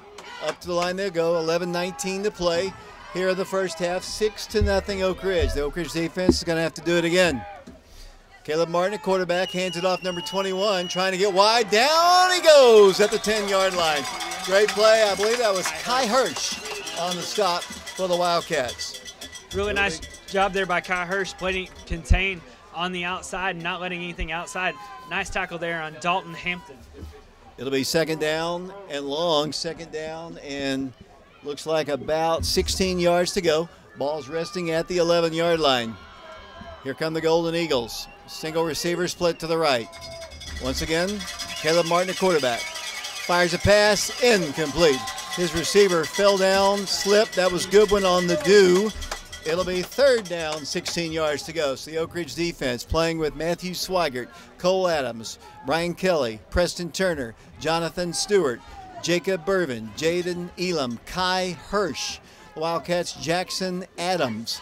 Wildcats, Isaiah Boone, J.K. Morgan in the ball game for the Wildcats. Third down, 16 yards to go, 10:42 to play third quarter, 6-0, Oak Ridge in the lead. One receiver to the left, Martin to pass, hands it off to the running back, and he is tackled on a great open field tackle by Jonathan Stewart, and that saved a first down. It'll be fourth down facing the Golden Eagles. Great play by Jonathan Stewart. I mean, it's just a huge play there, James Branson. Really nice job there by Jonathan Stewart, coming from his safety position, able to get up the field and make a tackle on number 21, I believe, which is Dalton Hampton. Dalton Hampton has been the biggest running back for the Eagles all night long. They'll be punting once again. Preston standing back at around the 42-yard line. 6-0 our score. Snap is good. Kick is away. It's a good kick. Preston backs up, feels it. Fair catch at the 41-yard line. That's where Oak Ridge will take over. First down and 10 yards to go. Really nice job there by Preston of just taking the field position when you can get it. And Preston caught the ball at the 41-yard line. David, the 41-yard line. The Wildcats are going to start at the 41-yard line. James, why don't you just actually explain what's happened since the listeners have been gone? Gotcha. So the Wildcats on offense threw an interception, trying to throw it to Brandon Hayward. The Wildcat defense held and forced a punt, and the Wildcats now starting on offense. First down, 10 yards to go at the 41-yard line. Three receivers to the left. Handoff goes. No, Mitchell pass. Jabryce Taylor outside. 40, 35, 30. Jabryce Taylor down the Ray County sideline. Oh, what a crisp pass by Mitchell Gibbons. What a great route by Jabryce Taylor. First down, 10 yards to go. The ball inside the Ray County 20-yard line. Really nice job there on offense by the Wildcats. A little RPO, little run pass option. Basically, the Wildcats have been selling out to Kendall Jackson all night long. They faked the run to Kendall because all the linebackers are sucking up to the line of scrimmage, which opens up Jabryce Taylor on a nice little slant route. He caught it, took sprinting off to the Ray County sideline for a nice first down inside their 20. 9 minutes, 51 seconds to play third quarter, 6-0 Oak Ridge. The Wildcats, Mitchell Gibbons from the 18-yard line of Ray County. Kendall Jackson, the lone running back. Mitchell hands it to Kendall. He's at the 10. He's got a touchdown, ladies and gentlemen. Kendall Jackson takes it in, 18 yards out, and it's 12-0 Oak Ridge. Really nice job there by Coach White, calling basically what looked like a draw play there. The Wildcats have been the whole series, the last series and this series on offense have been pass, pass, pass, pass. So eventually all those receivers are running downfield. Why not hand it off to Kendall Jackson and he takes care of business sprinting into the end zone. 9 minutes, 46 seconds to play. Efren Rodriguez missed his first attempt. Let's see what he can do here. Hayden Tarwater will be the holder. Kai Hirsch will be the snapper. Efren will be the kicker. 12-0 Oak Ridge. Good hold, good kick. It's on its way. Efren splits the uprights. 13-0 Oak Ridge. 9 minutes, 46 seconds to play third quarter. We'll be back with a Wildcat kickoff in 60 seconds. Welcome back once again to Ray County High School. David Clary, James Branson, Mike Sheehan. 13-0 Oak Ridge, 9:46 to play. Tyler Dunham's kick is high, not very long. It's going to be fielded at the 25 up the Ray County sideline. Still moving up to around the 38-yard line, and that is where the Golden Eagles will take over. First down, 10 yards to go. A little bit more breathing room here, James. Yeah, David, a 2-score lead for the Wildcats, a little bit more breathing room, and it puts more pressure on the Ray County Eagles as they are now going to have to chase the offense of the Wildcats. As down 2 scores, this is really not the position that this type of offense wants to be in. 9:40 to play here in the third quarter, 13-0 Oak Ridge. Wildcat passing game. Mitchell Gibbons, 176 yards passing in this one. Here come the Golden Eagles. First down, 10 yards to go at the 37. Handoff number 21. Nowhere to go except to the turf here at Ray County High School. Kai Hirsch, one other Wildcat, makes the stop. Nice play, Oak Ridge. Really nice job there. And, you know, one of the things that Ray County has had its most success on is the little nickel and dime passing routes here, as they're committed to running the ball, it seems like. Second down, 9 yards to go.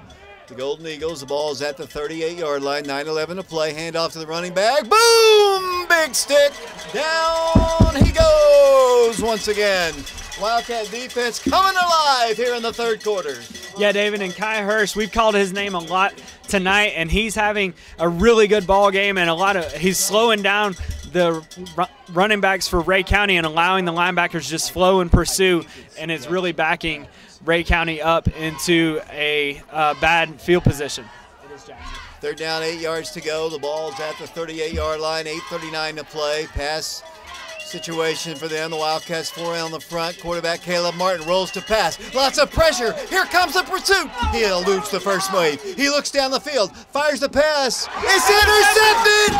Cole Adams again. Mr. Adams. He does it again. Picks off yet another pass. First and 10 Oak Ridge.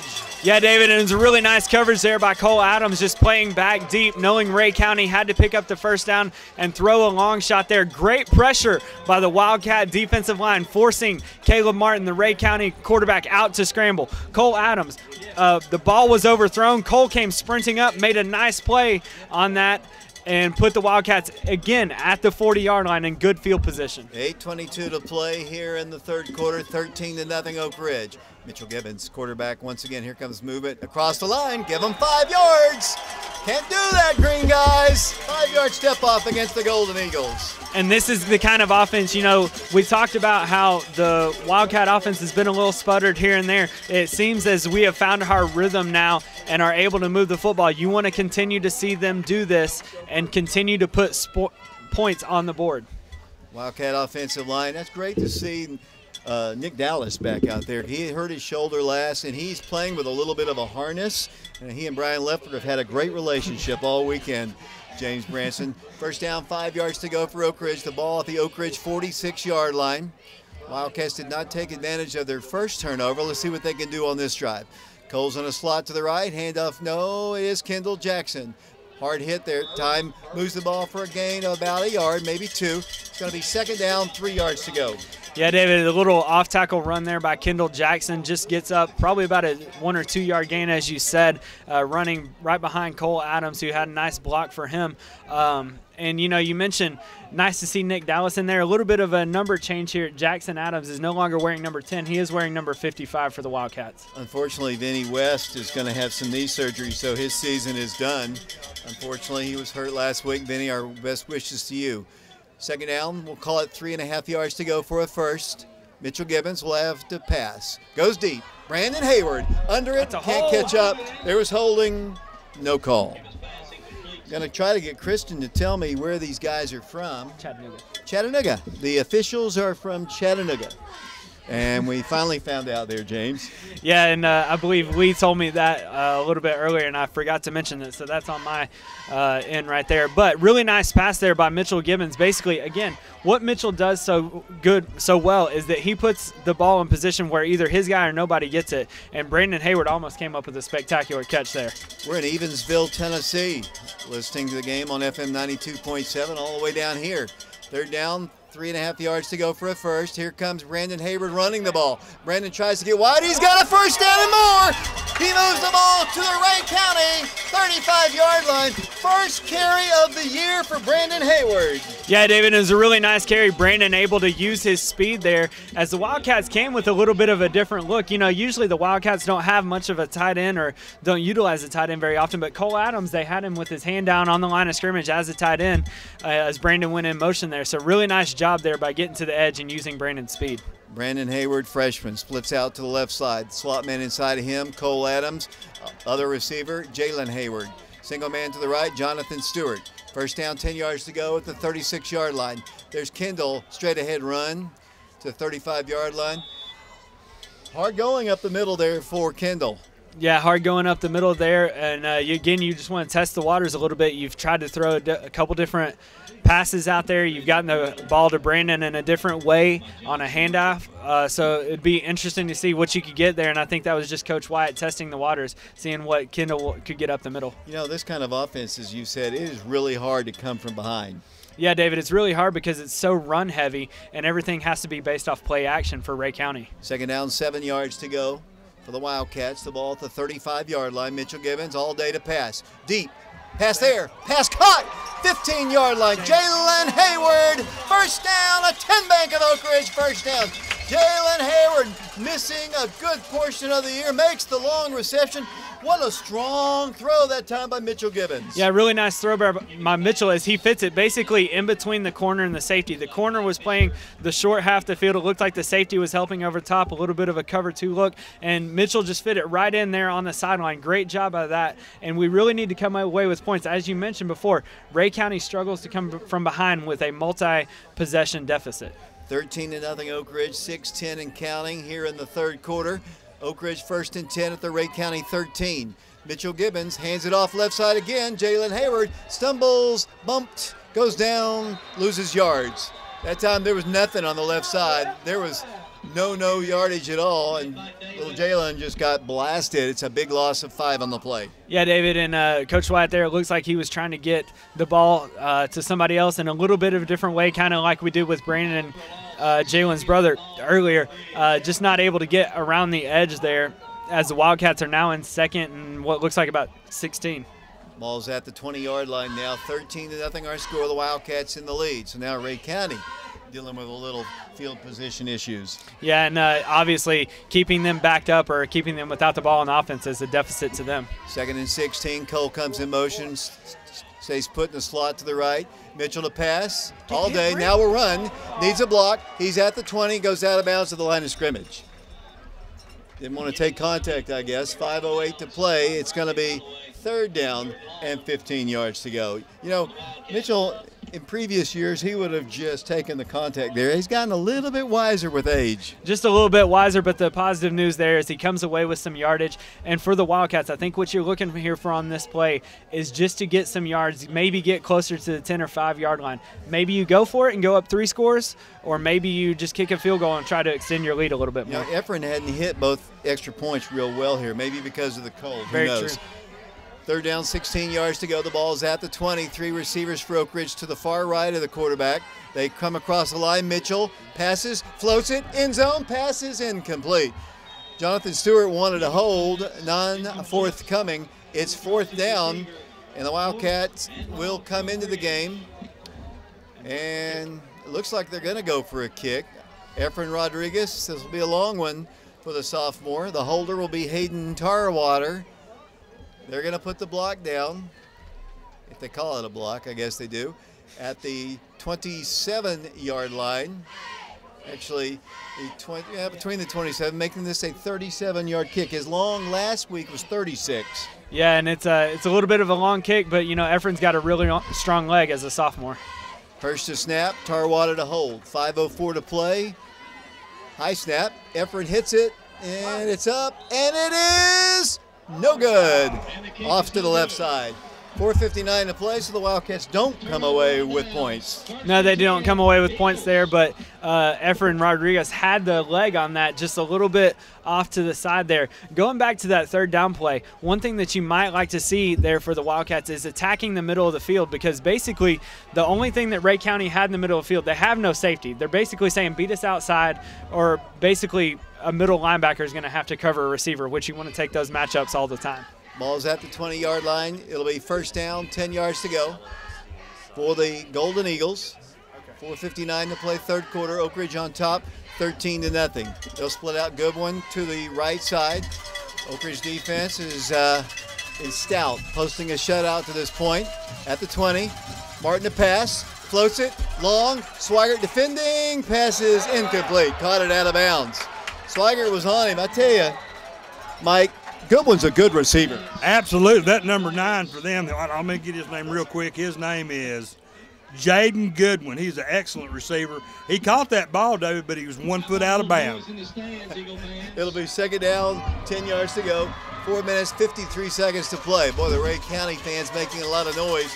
It is now second down, 10 yards to go. Ball at the 20-yard line. Oak Ridge using cowbells and noisemakers up here. Second down, 10 yards to go. Boy, the fans on both sides are loud, James. Yeah, they're really getting into it. Rhea County was upset about the last play, but the Wildcats are coming out in full force. Movement again across the line of scrimmage. It's going to be a legal procedure against the Golden Eagles. 13-0 Oak Ridge, 4 minutes, 53 seconds to play. Last time I called a game from here, James Branson, 1995.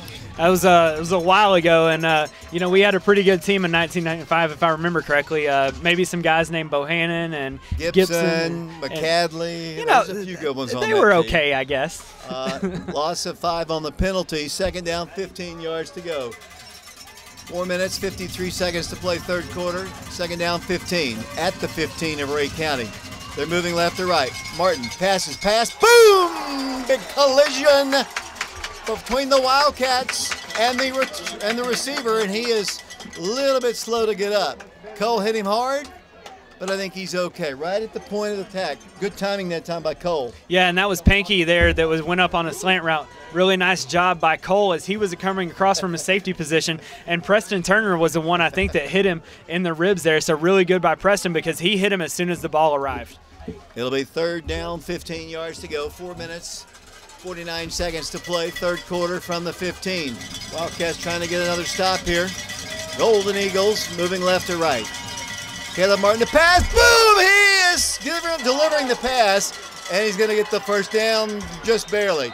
The Wildcats got in there with heavy pressure. He delivered the pass, and the Wildcat defender lost him. The ball is right at the 30-yard line. It is so close to a first down, but it is fourth down. Fourth down in a yard. You're down 13 points here. They're going to send a couple guys in. If the Wildcats can hold them right here, they'll have great field position. They are not showing like they want to punt. It's inches to go, less than a yard. Up the line to come Oak Ridge. Fourth down, 1 yard to go. Up to the line, they sneak the ball forward for a first down. 4:39 to play. First down, 10 yards to go for the Golden Eagles. As the Eagle fans making a lot of noise. The Wildcats and the Golden Eagles have played many, many times over the years. The Wildcats lead the all-time series against them. The Wildcats had victories in 1950, 51, 74, 75, 93, 94, 95, 96. The only loss to Rhea County came in 2014 at Blankenship Field. They won the last meeting back in 2018. Here come the Golden Eagles to the line. First down, 10 yards to go. The ball at the 30. Martin to pass again. Pass is going to be caught. And Preston Turner tries to bring him down, and he does at around the 38-yard line. Panky once again on the reception. It'll be a gain of a 7 or 8. As they move the ball, officially they're going to say he is down at the 38-yard line, where they'll be for the Golden Eagles, a gain of 7. Second down, 3 yards to go, 4:12 to play. Where you been, James? Just dealing with a little technical difficulties, but we're all squared away and ready to finish this game here against Wildcats and Eagles. Second down, 3 yards to go. Ball's at the Ray County 38-yard line. Here comes the handoff to the back, and he is hit at the line. No place to go but down. I got a question for you, James Branson. They're the Golden Eagles. Why is the eagle in the middle part of the field brown? I think that's a great question that somebody posed earlier in the night. I wish we would have asked that earlier. But I have no idea. Maybe it's a bald eagle. Maybe they're the screaming eagles. I don't know. I don't really have a great answer there. Third down, 2 yards to go, 3 minutes, 47 seconds to play third quarter, 13-0 Oak Ridge. Let's see what Caleb Martin, 6'1", 160-pound freshman, fires a pass. Boom! Matthew Swigert, as the ball comes out, they're going to say the catch is made at the 43-yard line. He was juggling it all the way, finally pulled it in. They're going to spot it up here at the 43-yard line. There's no way, James. No, and you know what is great to see for the Wildcat defense, if you're a Wildcat fan, is the fact that Matthew Swigert, Preston Turner, and Cole Adams are being very physical with these receivers. Goodwin on that play there right after that didn't get up very quickly, nor did Pankey on the previous plays ago. First down, 10 yards to go from the 41. Martin a pass, pressured, flings it up the field. Man is there, passes incomplete and overthrown.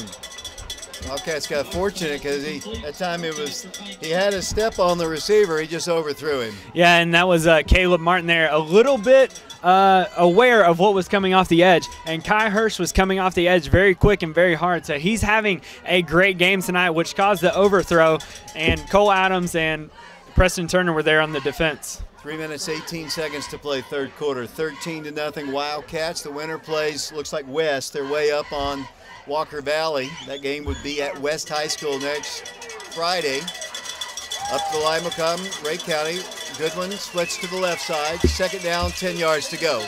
Movement again on the line, and they're jumped off again, it looks like, James. Yeah, it looks like they jumped off sides again, and one of the things that you saw toward the end of the play there is you see the strategy of Ray County is to cut back on the defensive linemen of the Wildcats and start creating holes there, but obviously they were the ones that jumped early, so they couldn't execute their play. There's no way. He was juggling that pass all the way, and they spotted him way up here. He never really had control of it. No, and the reason he didn't have control of it is because Matthew Swigert made a nice hit and play on the ball. Yeah, it's just very poor officiating by the Chattanooga officials. Second down, 15 yards to go. Martin to pass again. Pass is caught. Wildcats make the stop. Bourbon finishes him off at the 40. It's only a gain of about 2. It's going to be third down at about 12. Yeah, David, and what it looks like is the Wildcat defense has tightened up a little bit here, basically making sure to protect anything underneath before bailing out over top. As those, and the reason I say that is because those receptions that Ray County was getting in the first half, the little short outs and hitches and slants, those aren't there anymore. What an intense ball game, James. Yeah, it's really everybody in the stands, both sides are getting into it. Third down, 11 yards to go. 2 receivers to the right, 1 lone man to the left. Coverage on him. Martin to pass. Pressured. In trouble. He is going to be sacked. He eats turf. Kai Hirsch. Kai Hirsch on the sack. Big play by the senior. It's fourth down facing Ray County. Fourth down for Ray County, and that means that they're going to have to punt here because they're on their own basically 39-yard line. But if I were the Wildcats, I would make sure I would look out for the fake because, as we saw, number 83, Miller, for them, kind of delayed and almost had a fake earlier in the game. Ray County comes in at 10-1 on the year. They're a lone loss to Marion County. Fourth down, 14. Snap, good. Pressure, kick is away. Shorter kick this time. Going to take a bounce. Wildcats are going to retreat, pick it up, and run with it. Preston Turner. Preston on the right side. Needs a block. Got it up to the 23. That's okay. First and 10 Wildcats. And back on the field will come the Oak Ridge offense. Yeah, David, it looked like Preston was a little deep there. I guess he was expecting one of those longer, higher punts that he had to catch in the first half. So he was down about the 20-yard line when he had to come up and get that, as the Wildcats look like they will start at their 23-yard line. It'll be first down, 10 yards to go, as James said, at the 23-yard line. 1:46 to play. Wildcats trying to advance to the third round of the playoffs. Here comes Oak Ridge to the line. Listen to the Oak Ridge crowd. Lots of noise being. It's nice to hear this time of year. Wildcats, Kendall Jackson moves the ball for nowhere. Down. Hitting the backfield. They really do a good job on him. Yeah, David, the hole closed up really quick there as Kendall had to spin out of it and try to get as many yards as he could, and it looks like he may have gotten 1, maybe 2. Second down, we'll call it a long 9 to go for a first. 1:27 to play. Third quarter, 13-0 Oak Ridge. The Wildcats, only 2 scoring drives here. 2 good-looking drives, honestly. But the other drives have been not so great to this point. Yeah, David, what's been so intense here in the second half is, like we said, every play and every possession is starting to matter. 3 receivers to the left, tight coverage on them right at the line of scrimmage. Quarterback Mitchell Gibbons looking at a blitz. Back to pass, across the middle, nobody's there. Pass, I believe, intended for Jonathan Stewart.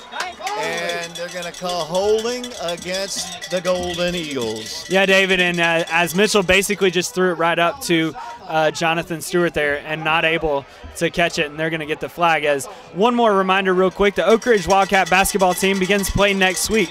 We have 2 home games, Tuesday against Kingston and Thursday against Hardin Valley. We're still seeking some sponsorships to make sure we get games on prepradio.com and on Channel 15, as well as on 92.7 FM, especially those away games which we're able to stream. If you are interested in sponsoring one of those games, or your businesses, you would want to contact David Clary at 865-310-7207 or at dccatvoice@aol.com. First and 10 after the penalty for the Wildcats. The ball is at the 38-yard line. Wildcats up 13-0, 56 seconds to play here in the third period. Once again, looking at a blitz. Mitchell to pass. Brandon Hayward, he's got it! First and 10, Wildcats, a spinning, whirling, twirling catch by the freshman at the Ray County 39, first and 10, Oak Ridge. Yeah, really nice catch there by Brandon Hayward, as basically Mitchell Gibbons put it only where Brandon could catch it, as Brandon had to turn around. It was basically a back shoulder throw and single coverage, and Brandon made a really nice play, and it seems as we have a flag on the field.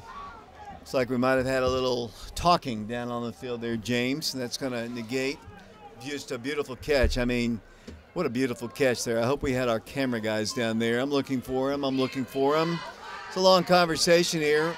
The catch was made at the 38-yard line. We do have a camera guy down there. I see Matthew Charles, at the 30-yard line. Let's see. They pick up the penalty. They say it is going to be unsportsmanlike conduct, Oak Ridge, and that is going to be the case. There must be a lot of talking down there. They're going to step the yardage off against the Wildcats. But let's go back to that catch. What a great catch by Brandon. You know, and that was not bad coverage either by Ray County. It was just a well-placed ball there for the Wildcats by Mitchell Gibbons, and Brandon going on a back shoulder throw, on a high arcing throw, just made a nice twirling catch. Positive here for the Wildcats is that you have 3rd and short even with the penalty. Boys Club Classic will be played tomorrow at Blankenship Field. I was a part of that. I know you were probably as well. So that'll be at Blankenship Field. Always a great fundraiser for the Oak Ridge Boys Club. Wildcats have it. First down, 10 yards to go. So they still have a first down. It's at the 46-yard line of the Wildcats. Down to 45 seconds to play in the third quarter. Mitchell Gibbons hands it off. Kendall breaks a tackle, moves the ball to midfield, and spun out of bounds at around the 49-yard line. One thing I can say, and this is a very, very physical line, the Wildcats have kind of pieced their offensive line together. They are giving Mitchell all kinds of time tonight. Not only that, but Kendall was following the blocking there of Darren Osborne. Darren Osborne's been a great guy to come in as a blocking back for the Wildcats, and he did a great job. I saw him come out there on that play, so be interested to see what may have happened with him. But Kendall following Darren, doing a great job this season. 35 seconds to play here in the third quarter. The ball is at the Ray County 49, 13-0 Wildcats. Trying to advance to the third round of the playoffs. Cole Adams in the slot to the right, receivers left to right. Here comes the blitz. Here's the handoff. Kendall's big hole. Kendall a first down run. He rumbles across the 40. He moves the ball to the 35. 1st and 10 Wildcats. Big run right behind the center, Ethan Hewitt. Really nice job there running behind Ethan Hewitt, and I believe even Kason Staggs on that play. And as well, I'm looking for number 76 for the Wildcats. Walker. Thank you, Michael Walker. Really nice job there on the right side, fought by Kendall following those big linemen. They're going to take it to the 4th quarter here. We're down to 13 seconds to play. Oak Ridge up 13-0. We'll be back with the 4th and final quarter of somebody's season following this 60-second timeout. Wildcats have the ball at the 36-yard line at Ray County. 1st down, 10 yards to go. Now moving left to right here. Gibbons at quarterback, close to 200 yards passing in the ball game. Cole in the slot. Wildcats have Matthew Swigert as a receiver here to the right. Movement across. Can't do that, Green Boy. That'll be another 5-yard step off, James. Yeah, David, and really what's causing that is Ray County is playing with little or no safety. Basically, they're having their safety walked up as a middle linebacker, and everybody's right at the line of scrimmage trying to put some pressure on the line, trying to put pressure on Kendall, and they're just not able to do it. And then when they do, they're trying to get there too early and jumping off sides. That's about the 4th or 5th time they've done it tonight. 32-3, West leads Walker Valley, so the Cinderella season is about to end for them. Yeah, and as you said, Walker Valley has a really good offense, but we all know that West has a good offense and a good defense. And good special teams and good about everything good. Well, it looks like if we can hold on here, we'll be playing them. 1st down, 5 yards to go for the Wildcats. Oak Ridge up 13-0. Mitchell to pass again. Deep pass. Got it. Touchdown! No! He's out at the 1. Great spinning catch there, ladies and gentlemen, by the Wildcats. Jabryce Taylor at the 2-yard line. Really nice job there by Jabryce Taylor, who ran a wheel route. Basically, the outside receiver runs on a little slant route. Jabryce just replaces the outside receiver, runs to the corner, and then straight up field. And Jabryce is able to get upfield, kind of bobbled it a little bit, which slowed him down. If he didn't bobble that, he probably goes into the end zone. But, David, we're down at the 2-yard line. Wildcats have it. 1st down, goal to go. 11:53 to play in somebody's season here at Ray County High School. Wildcats with the ball at the 2-yard line. Mitchell Gibbons, Kendall, no, he's going to be hit at the line of scrimmage. It'll be 3rd down and goal to go. Kendall, slow going once again. Slow going there as he is trying to run it in, very similar to how the Wildcats did it after the long catch by Jonathan Stewart in the 1st quarter. Wildcats trying to set up something very similar after a long catch here by Jabryce Taylor. Very similar play. The Wildcats now have it 2nd down on the 4-yard line with 11:26 left in the game. Kendall Jackson only 49 yards rushing in this ball game. Wow. Here come the Wildcats once again. 2nd down, goal to go. The ball now at the 4-yard line. Mitchell from the shotgun, back to pass, fires it, batted down in the end zone.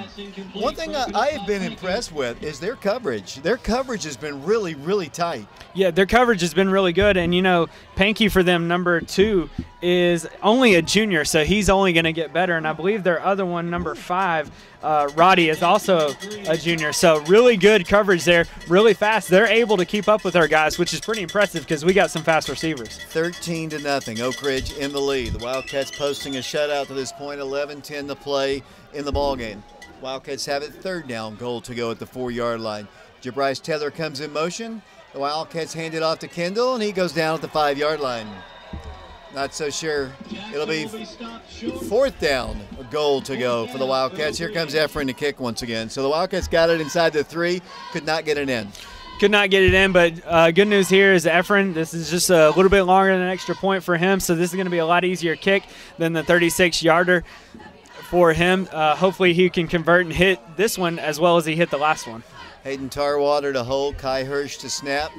13-0, the Wildcats trying to make it a two-touchdown game and two-point conversions here. Wildcats need this one badly. Efren, they'll put it down right at the, looks like the 13-yard line, a 23-yard kick.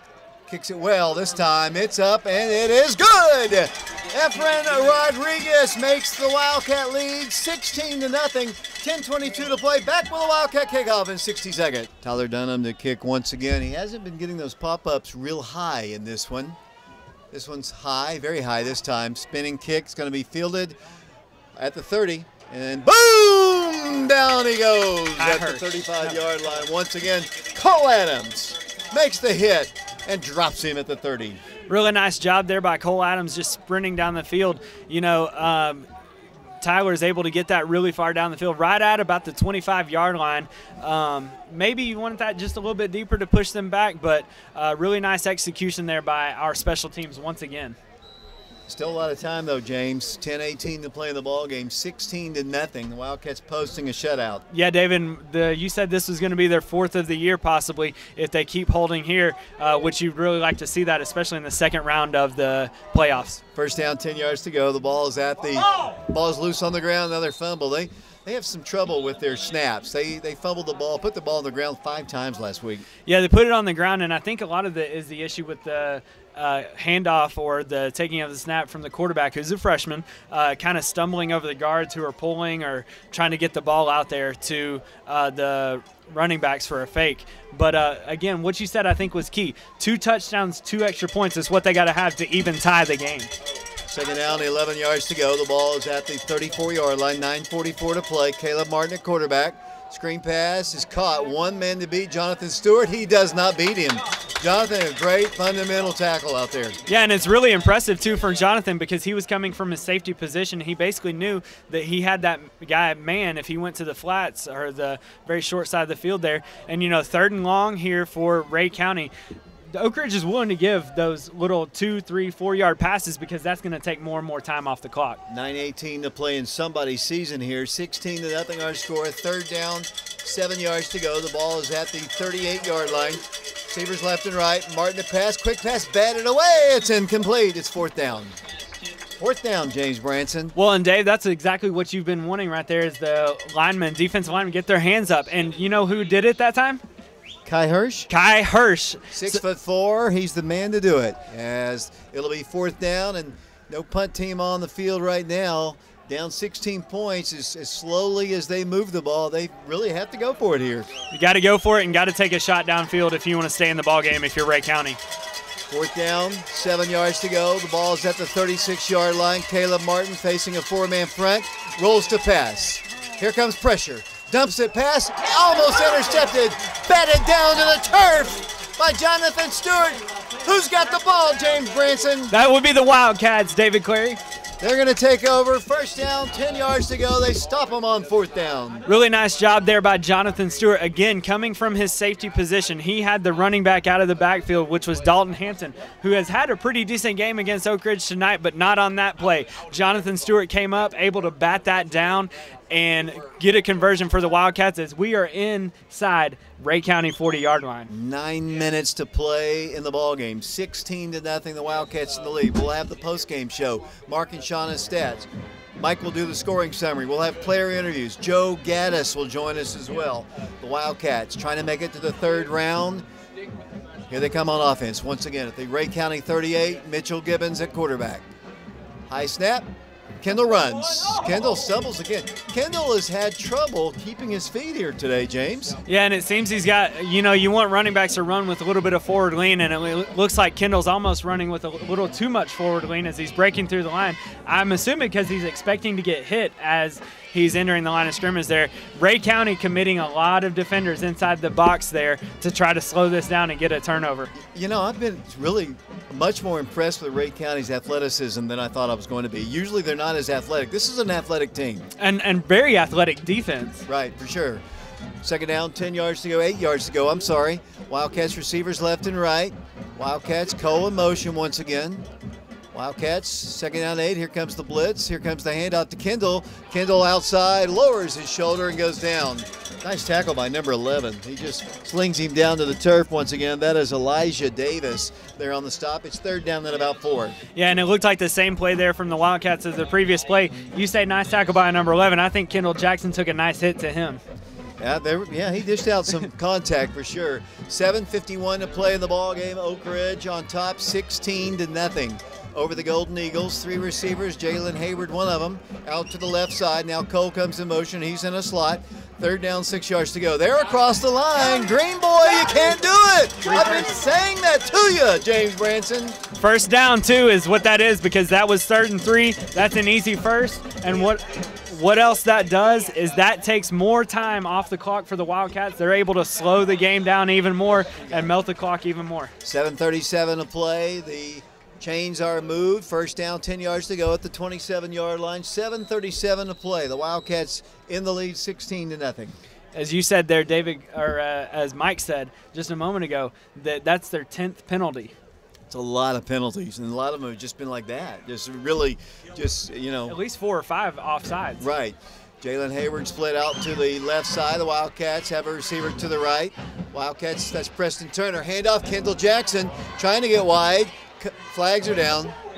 He's driven out of bounds. Flags everywhere. Yeah, David, and it looked like as Kendall cut to the outside, it may be hold on one of our Wildcats as he was just trying to get outside. I was a little surprised at first because the Ray County defender was kind of flailing his arms a little bit, and the flags just happened to come in a little late.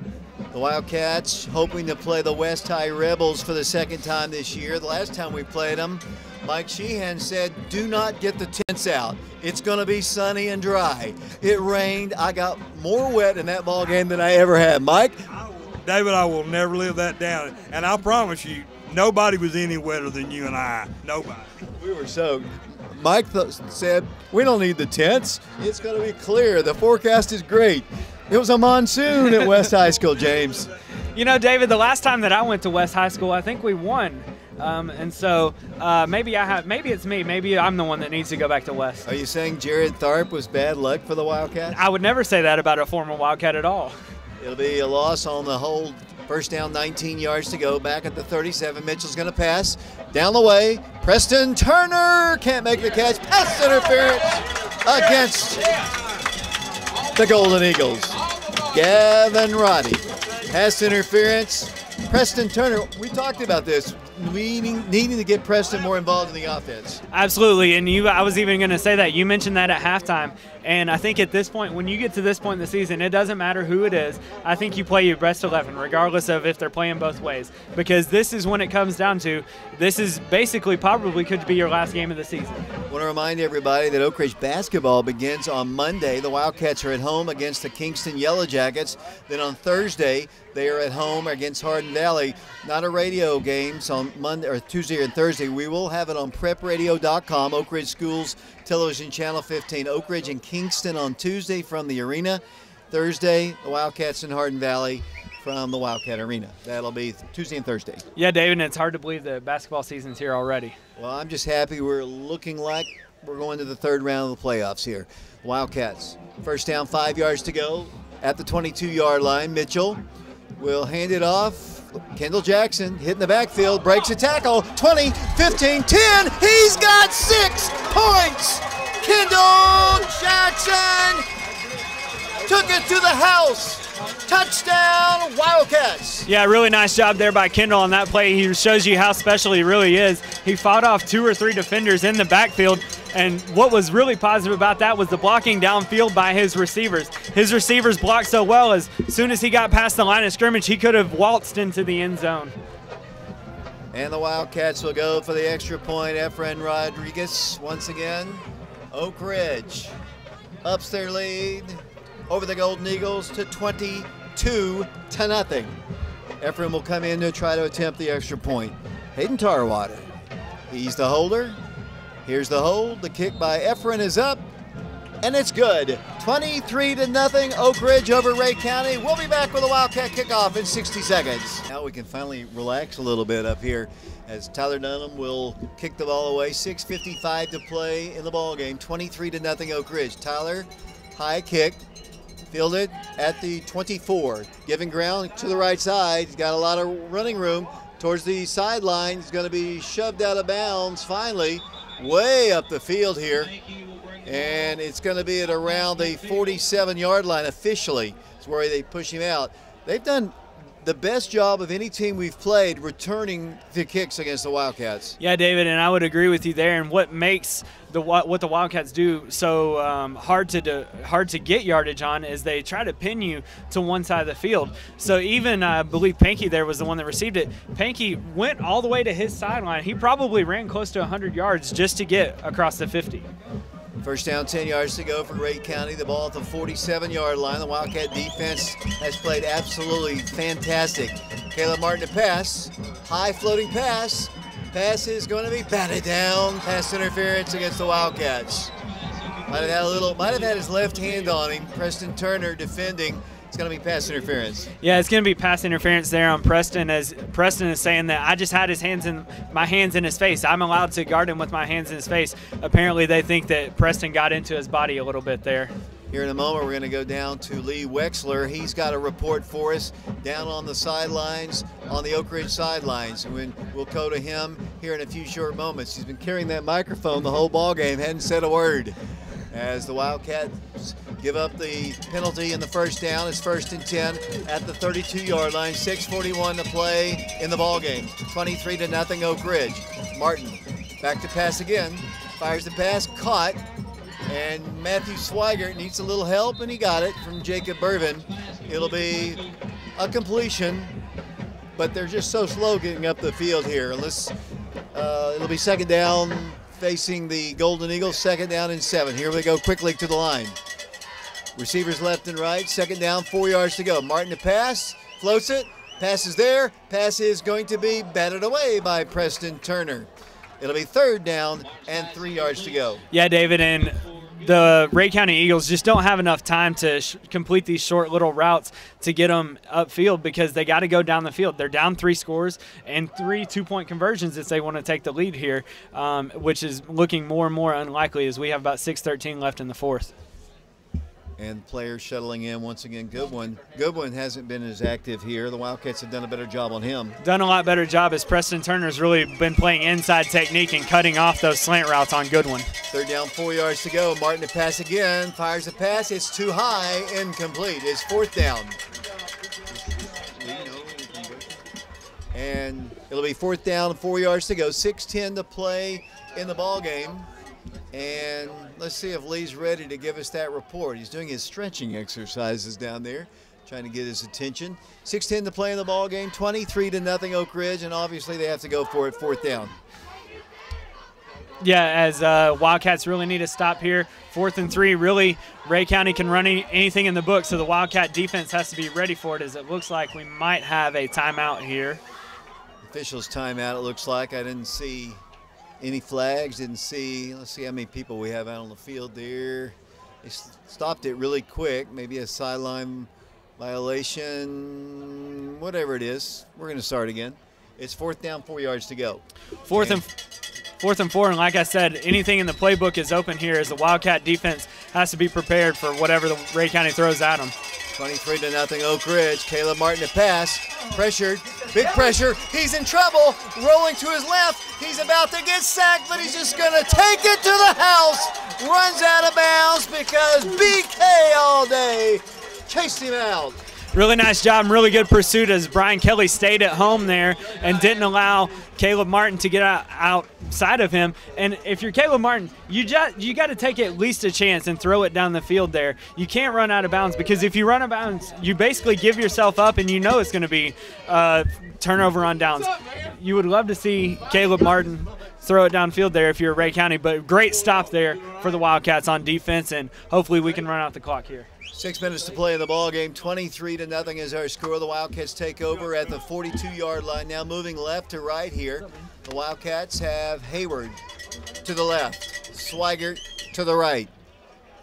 Darian Osborne in a slot to the left side. Jabryce Taylor in the backfield. Jabryce gets the call. Jabryce cuts it up the field, 45-50, and down he goes, but not before he picks up a 10 Bank of Oak Ridge first down in Ray County territory. Really nice job there by Jabryce Taylor, but even better job by Nick Dallas. The injured Wildcat from last week has come back and he's redeemed himself. What happened there is the linebacker got straight upfield. Nick let him go upfield and then just gave him a shove in the arm, right in the shoulder, and cleared the way for Jabryce to get that first down. 23-0 Oak Ridge. The Wildcats headed to play West next Friday night, 7 o'clock. We'll have the broadcast.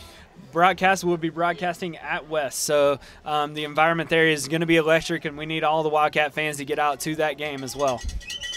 First down, 10 yards to go. The ball's at the 46-yard line of the Wildcats. They show pressure. Jabryce gets the handoff. Jabryce moves the ball close to the 45, pushed back. They try to strip the ball away from him. and didn't get him. It'll be second down. We're down to 5:15 to play in somebody's season. Yeah, David, and it looks more and more like it might be Ray County's season as the Wildcats are just content here to try to run as much much time off the clock as possible, and if need be, punt and force Ray County into not a great situation for them, or in best case scenario, Wildcats hold on to the football and continue to pick up first downs. What a great environment here, and what a great facility here at Ray County. Really great facility, and that action in the third quarter and early in the fourth quarter was very, very intense. Second down, 9 yards to go for Oak Ridge. The Wildcats, Mitchell Gibbons pitches it out to Jabrice around the corner, 45-40. Flags are down again. And it seems like every time we've done that, I believe we might have a block in the back, maybe a hold. Yeah, it seemed like it was in a hold in the area where holding might be called, as it was right toward the line of scrimmage there on one of the Wildcats maybe. It's the young sophomore lineman there. He's been called for that a couple times, but, you know, he's out there because of injury. He's out there playing for Vinnie West right now. He's going to be better. Well, but, you know, as a sophomore, if he's out here playing in this environment, that's only going to make him better as we go into the next game and even into the next season. Not that we're junior. I apologize, but he is a junior, but still he hasn't had a lot of playing time. Right, but this is great experience either way to get that going for the future for the Wildcats. As we're seeing a lot of Jabrice Taylor late in this game here. Yeah, we saw that in the Saudi Daisy game. Jabrice just came in and kind of finished it off, and that's good gives Kendall a rest. And the Wildcats are 4.5 minutes away from the third round of the playoffs. Third round of the playoffs, and it's where the Wildcats want to be, and obviously they want to be further than that. Got a really big test ahead of them next week, as West may be one of the best teams in 5A. So the Wildcats about to win their 7th consecutive ball game. Slow start for the Wildcats, but they've gotten in gear here in the second half of the year. Here come the Wildcats. Mitchell hands it off to Jabrice. He's got a little running room, a little stiff arm. Might have gotten 2 or 3 yards. They're just content to work time off the clock, and I don't blame them because we're 3 minutes, 55 seconds away from heading to West High School. Yeah, David, and we are going to send it down to Lee Wexler. I believe he has a report for us. Thanks, David. I'm down here on the Oak Ridge sideline. If there's one word I had to describe the effort by Oak Ridge tonight, especially on defense, it has been suffocating. The Ray County offense has not been able to do much. And when they have done something, they haven't been able to get past midfield. I want to go back to the Mitchell Gibbons interception in the third quarter. Everyone said, the coaches and players, shake it off, Mitchell. We'll get a stop on defense. We'll go down and score. And that's exactly what they've done. It's been a great performance on defense. Back to you, David. 3rd and 17. Jabrice is going to lose a couple yards there. That's the longest-winded report from Lee we've ever had. I was just glad to hear his voice on the radio at some point. We only gave him the mic before the ball game. So he's had plenty of opportunities, but, you know, we really appreciate Lee, and we really appreciate all of our cameramen and all the people that help us out. Yeah, except Tyler down there without pants on. He came with shorts. He's freezing out there.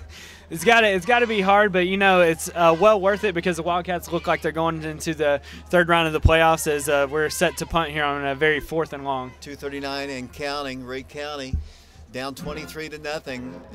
This offense is so slow. A lot of the Golden Eagle fans have already headed on out of here off of Bill Horton Field. Jacob Irvin, nice high punt. And it's going to be a fair catch made. Flags are down on the play right at the 25-yard line. Yeah, David, and it looks like it's going to be a block in the back here. A little bit of a frustration penalty on number 66 for Ray County there, as it looks like Ray County could be backed up even further. They're currently at the 25. They may be inside their own 20 by the time this penalty is over with. But a little bit of a weird kick there by Jacob Irvin as he kind of kicked it a little sideways, but it ended up working out for him. Yeah, I was just thinking about this. This is the way it should work out. Number 1 in our region against number 2 next week in the 3rd round. Yeah, and nothing against the lower Chattanooga area and region, but I would argue that these are probably the 2 best teams from this lower quadrant. I think if Walker Valley or if Powell doesn't turn the ball over 5 times against Walker Valley, they would have had a better shot of winning that ball game. And Fulton played the Ray County Golden Eagles tough last week. And, you know, West has faced a lot of adversity recently, too. I think they played Catholic, and Catholic wasn't having a great season at that point, and Catholic ended up beating them, and I think maybe Central played West really close. So West is not invincible, but it's going to take a really good effort from the Wildcats. Yeah, they've got to be better on offense. They've got to be, from start to finish, be better on offense. And what you would really like to see is how Oak Ridge has played on offense in the second half. They played great on offense. And, you know, that's not saying anything bad about Rhea County, because Rhea County has a really good defense, as we said. You know, the strength obviously, you know, we've got Kendall Jackson. He's a good running back. But if it's not there, Mitchell Gibbons is a pretty good passer. He is the second leading passing yardage guy in the history of Oak Ridge football. He's thrown more touchdowns than anybody who's ever worn a Wildcat jersey. Use him. I mean, if you can't, and that's what they did. Yeah, and they've used him, and they've used him well. And what's, I think, even more impressive, you know, we talked about Johnny Stewart, who had a great season, but Johnny also had T. Mitchell hasn't really had anybody of like T or even Caleb Martin's status. So that's what makes Mitchell very impressive as a quarterback. You know, Isaiah Johnson, not a bad receiver, and you know, Jonathan Stewart over 1,000 yards in his career. But you're right. As the, you know, I think Mitchell, I think a lot of people are surprised when they know that he has over 3,800 yards passing in his career. And what's really impressive about that as well is that he passes Bradley Zellger, who is a 3-year starter. Penalty was against Oak Ridge. They are forcing Oak Ridge to punt again, and Jacob punts it again. This one's even better than the last time. They wanted it. It's going to roll inside the 5, all the way to the 2, to the 1. They asked for it. They got it.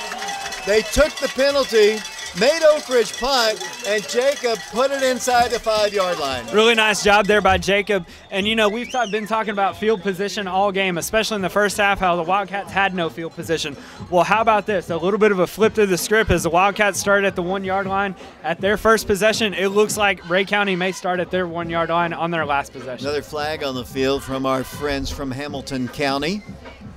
We are currently in Rhea County at Evansville, Tennessee. So you were talking about you're coming down here the last time and not really enjoying it. I'm sure you're enjoying this one much better. I'm going to enjoy this a lot better. And, you know, the last time we came down here, or me personally, I came down here, was a JV game. And there was some antics that took place after the bus on the bus that didn't make it very enjoyable. But this win is very enjoyable. And I will say this, I really do enjoy the atmosphere here, David. It's a great stadium. I was telling people that. I love coming down here. I was so excited when I knew that we were coming down here, because it had really been the last broadcast that I did from this very same place where I'm sitting right now was 25 years ago. That's a long, long time ago. Well, and you got to think that the stands aren't even as packed as they could have been for a second round, and two really good teams going at it. Had we not had the year that we're having with everything that's going on in our country, this could have even been a more electric environment. Get well wishes to Alex Myers and his mom right now, sitting back listening to our broadcast tonight, and Stephanie Thompson's dad listening to us down in Atlanta, recovering. Penalty yards against Oak Ridge. They move it up to the 15. Caleb Martin to pass. Preston Turner to pick it off. No, we can't do it. Batted down. It'll be second down, 10 yards to go. Second and 10, and, you know, that's basically the only play that they have left is to run 4 verticals, basically 4 straight down the field routes, and they've basically thrown it to either Goodwin or I believe number 2 for them, Pankey, every time on those type of routes. And Preston's been there all night long to defend them. The Wildcats shut out the Campbell County Cougars. That was the first shutout. The second shutout. Hardin Valley was the first one. The Wildcats, another shutout along the way here. And I believe this will be their 4th. It is second down, 10 yards to go. 2 minutes to play in the ball game. Rhea County's got it, second down, 10 yards to go. Caleb Martin to pass. Pass almost intercepted again by the Wildcats. Preston Turner, minute 57 to play in Rhea County season. Third down, 10 yards to go. Boy, it's going to get tougher next week, though, against Mattress and Dance and those guys at West. Yeah, and those are guys that it's a very senior-heavy team, as a lot of those guys were on the team last year and were very good. I think Mattress may have missed the first game against Oak Ridge early in the season last year, but came back late in the season. Go ahead and write out the tweet, everyone. Third down, 10 yards to go. Martin deep drop this time. Screen pass is going to be caught. Boom! Big stick. Who got him? Number 23, Cole Adams, slings him down to the turf. Cole is fired up. Cole wants his career and his season to extend even longer than even tonight. And what's so amazing about that play, David, is our safeties are attacking downhill and downfield really quick and really fast. Cole Adams, Jonathan Stewart having great nights as they're tackling really hard, and the corners, Preston Turner and Matthew Swigert doing the same. Very physical secondary for Coach Miner and his defense. Hey, Mike Underwood, your parents are just leaving. They wanted me to say hi to you. They're punting from the end zone. Punt is away. Wobbly, spiraling kick. Going to be bounding and rolling dead at the, still rolling at the 38-yard line. That's where Oak Ridge will have it. With a minute to play in the ball game, the Wildcats headed to the third round of the TSSAA playoffs to take on the West High Rebels. 7 o'clock next Friday night. Join us at West. We had a great turnout down here at Ray County. It's an easy drive down Highway 27. Not a whole lot of places to eat in Spring City or in Rockwood, but it was a great trip and a great win for the Wildcats. Really good win for the Wildcats, and you know, this probably has to feel good for the Wildcats, and especially Coach Gaddis, as he is able to kind of knock off Ray County in a similar fashion as Ray County knocked off Oak Ridge. I think it was in 2015. The Wildcats in the victory formation. We're counting it on down. Under a minute to play in the ball game. The Wildcats have posted their 4th shutout of the year here in about 54 seconds. 23-0 is our score. Here in a moment, we'll have the Betsy Coleman post-game show. The Oak Ridge fans, it's pandemonium here at Ray County High School as the Wildcats lead it and will win it by a final score of 23-0. One more snap, and that should do it. Mitchell and the Wildcats in the victory formation. Here's the snap, the kneel down. The Wildcats have defeated the Ray County Golden Eagles by a final score of 23-0. James Branson down here on Ray County High School field, joined by several members of the Wildcat football team here, especially Kai Hirsch. Kai, you had a great night tonight. You seemed like you were all over the field defensively, and you were in their backfield all night long, breaking up passes. What was it that kind of clicked and turned on for you this week? Well, I mean, we'd been preparing for this all week. Coach Miner had a great game plan laid out for us, and we all knew that the defensive line was going to have to show up, or else we weren't going to be able to win. So he was able to get us in the right spots, and I just happened to be in those right spots most of the time. So, Kai, big night for the defense tonight. You guys shut out Ray County, who had really a pretty good offense all night long. What was it that you had to do? Obviously, they like to run the ball. What did you know that you had to do in order to shut them out? We just knew we had to fill in the gaps, you know. They're so close. We had to shut it down. They couldn't bust it through the line. They could not do that. Kai, obviously a big win in the second round, knowing you got to go to the third round against West, an opponent that you guys played really well and held them really close. What's it going to take next week going into West, knowing that you guys want to play them again? We're just going to have to play on both sides of the ball to the best of our ability the whole game. You know, it was a good game last time, but we had some unfortunate things that kept us from winning. We just got to lock those down. We just got to play our best potential. Kai Hirsch, great game tonight. Really proud of you, and looking forward to seeing you next week. Thank you. You too. That was Kai Hirsch, senior for the Wildcats. We'll get Brandon Hayward in here, freshman Brandon Hayward. Brandon, it seems as the Wildcats are continually to get you a ball in different ways, whether it was the end around there or whether it was, you know, a go route down the field. Talk about your development this season. Before the season, I knew that I had to work to start on varsity. And to start on the ball, I just had to put the work in, do my routes, catch the ball in practice, and show them what I can do on the field in the game. Brandon, you had a really nice catch that we obviously got pulled back a little bit, but Mitchell threw a high lob pass up to you, a little bit of a back shoulder. You twisted around for it. Talk about that play and kind of the adjustments you made on that play. Me and Mitchell, we've been talking about this since the whole week of practice, how to throw the ball to me on the goal. And I said, before we got on the field for offense, I said, if we do a goal, throw it to my back shoulder so I can adjust to it so the defender won't be able to knock it down or pick the ball so I can be the only one that catch it. Brandon, you had a really great game tonight, really good receiving yards. Talk about the end around there. We haven't seen that from you just yet. Can you ask the question? Yeah, obviously. So you got the handoff and took it on the Ray County side and ran upfield. Talk about that play. We haven't seen you do something like that as a Wildcat yet. In practice, he just said that he was going to put a new play in for me. And I knew when we did it, I knew I was going to get yards or I was going to score. And I knew my people was going to block for me. And we needed a first down, so I just had no choice. I had to get the first down or something. Had to get some yards off that play.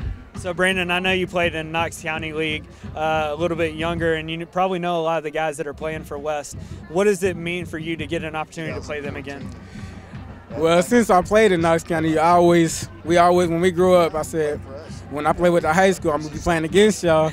And when we play West, I'm not going to be friends on the field, but after the game, I'm still my homies. Brandon, congratulations on a great game and a good win tonight. Thank you. We'll get Cole Adams in here, two-way starter for the Wildcats, Cole Adams. Cole, you had a really nice reception on offense. It seems like you run the wheel route really well, and Mitchell puts it right on you. Yeah, he put it right in the money. It was right on my hip, and like all I had to do was turn around, look right there, take it. So now, you know, obviously you got a lot of interceptions last year, and you took a couple of them back to the house, but you get another key one tonight. And maybe you didn't get a big return yardage on it, but it was key in the fact that you stopped another drive. Talk about your defense. Our defense, we're starting to click. We studied them all week. We were helmets and shoulder pads on Thursday, the day before the game. We focused, and we shut out everything that they had to offer. And you obviously talk about the shutout, and how big is that in the second round of the playoffs when it's a big moment and you got a team that's won 10 games already to get a shutout against them? How big is that? That's a huge deal. I mean, as everyone knows, last year we went in the second round and lost against West, and we'll get to meet them in the third round, but it's a huge improvement to go from like a second round team to a third round team. And honestly, I feel like we should persevere and go to state. So, Cole, you talked about, you know, your offense, defense. You play special teams as well. What's it going to take this week in practice to prepare for West? Everything. They're a solid team. They're just like them. They like to run the clock. They like to run the ball and then throw it up some. If we shut the run game down, all they can do is throw. And they have two really good receivers. We shut that down, we win. Cole, congratulations on the win. Appreciate you visiting with us. Thank you. We'll keep the interviews rolling here as Mitchell. I'm going to make Jonathan wait. He's probably really mad at me. But, Mitchell, you had a great game tonight, over 200 yards passing. What was it that wasn't going too well for us in the first half that you guys saw and made adjustments in the second half? Yeah, we noticed that they started bringing more guys in the box than we could block. So when they do that, we have to go out wide and throw to back them off. So you basically threw a bunch of jump balls, but you put it, and I think one of the things that you do best is you put it where only your guys can get it, and especially like Brandon and especially like Jaden and Jonathan. Talk a little bit about that throw to Brandon. Yeah, Brandon does so well. I always put it to the outside where he can go get it, only he can get it, and he does a really good job of catching. So you guys run a lot of wheel routes. So out of the backfield, you hit Jabryce on a really nice one. You hit Cole on one. Is that something that is a staple in your guys' offense? Yeah, we don't really want that, or we don't run that much, but we knew we had to this game because they were playing man. So. Now, a guy that you play with who's standing right over here for a long time, Jonathan Stewart, you hit him on a 60-plus yard reception. What was the call there, and what made that play work for us? Yeah, I think we had a lot of guys in the box, so we noticed that their corner, I mean, he was just on an island, so we knew we had to take a shot. Mitchell, congratulations on the win. Congratulations on a great night. You keep moving up the record books, which is amazing. What's it going to take to continue to get better and going into West next week? We just got to eliminate all the stupid penalties we have. I think we shoot ourselves in the foot a lot, and if we don't do that, I think we'll be in pretty good shape. Congratulations on the win. Look forward to seeing you next week. Thank you. Lastly, Jonathan Stewart, who is having a great night, having a good time celebrating.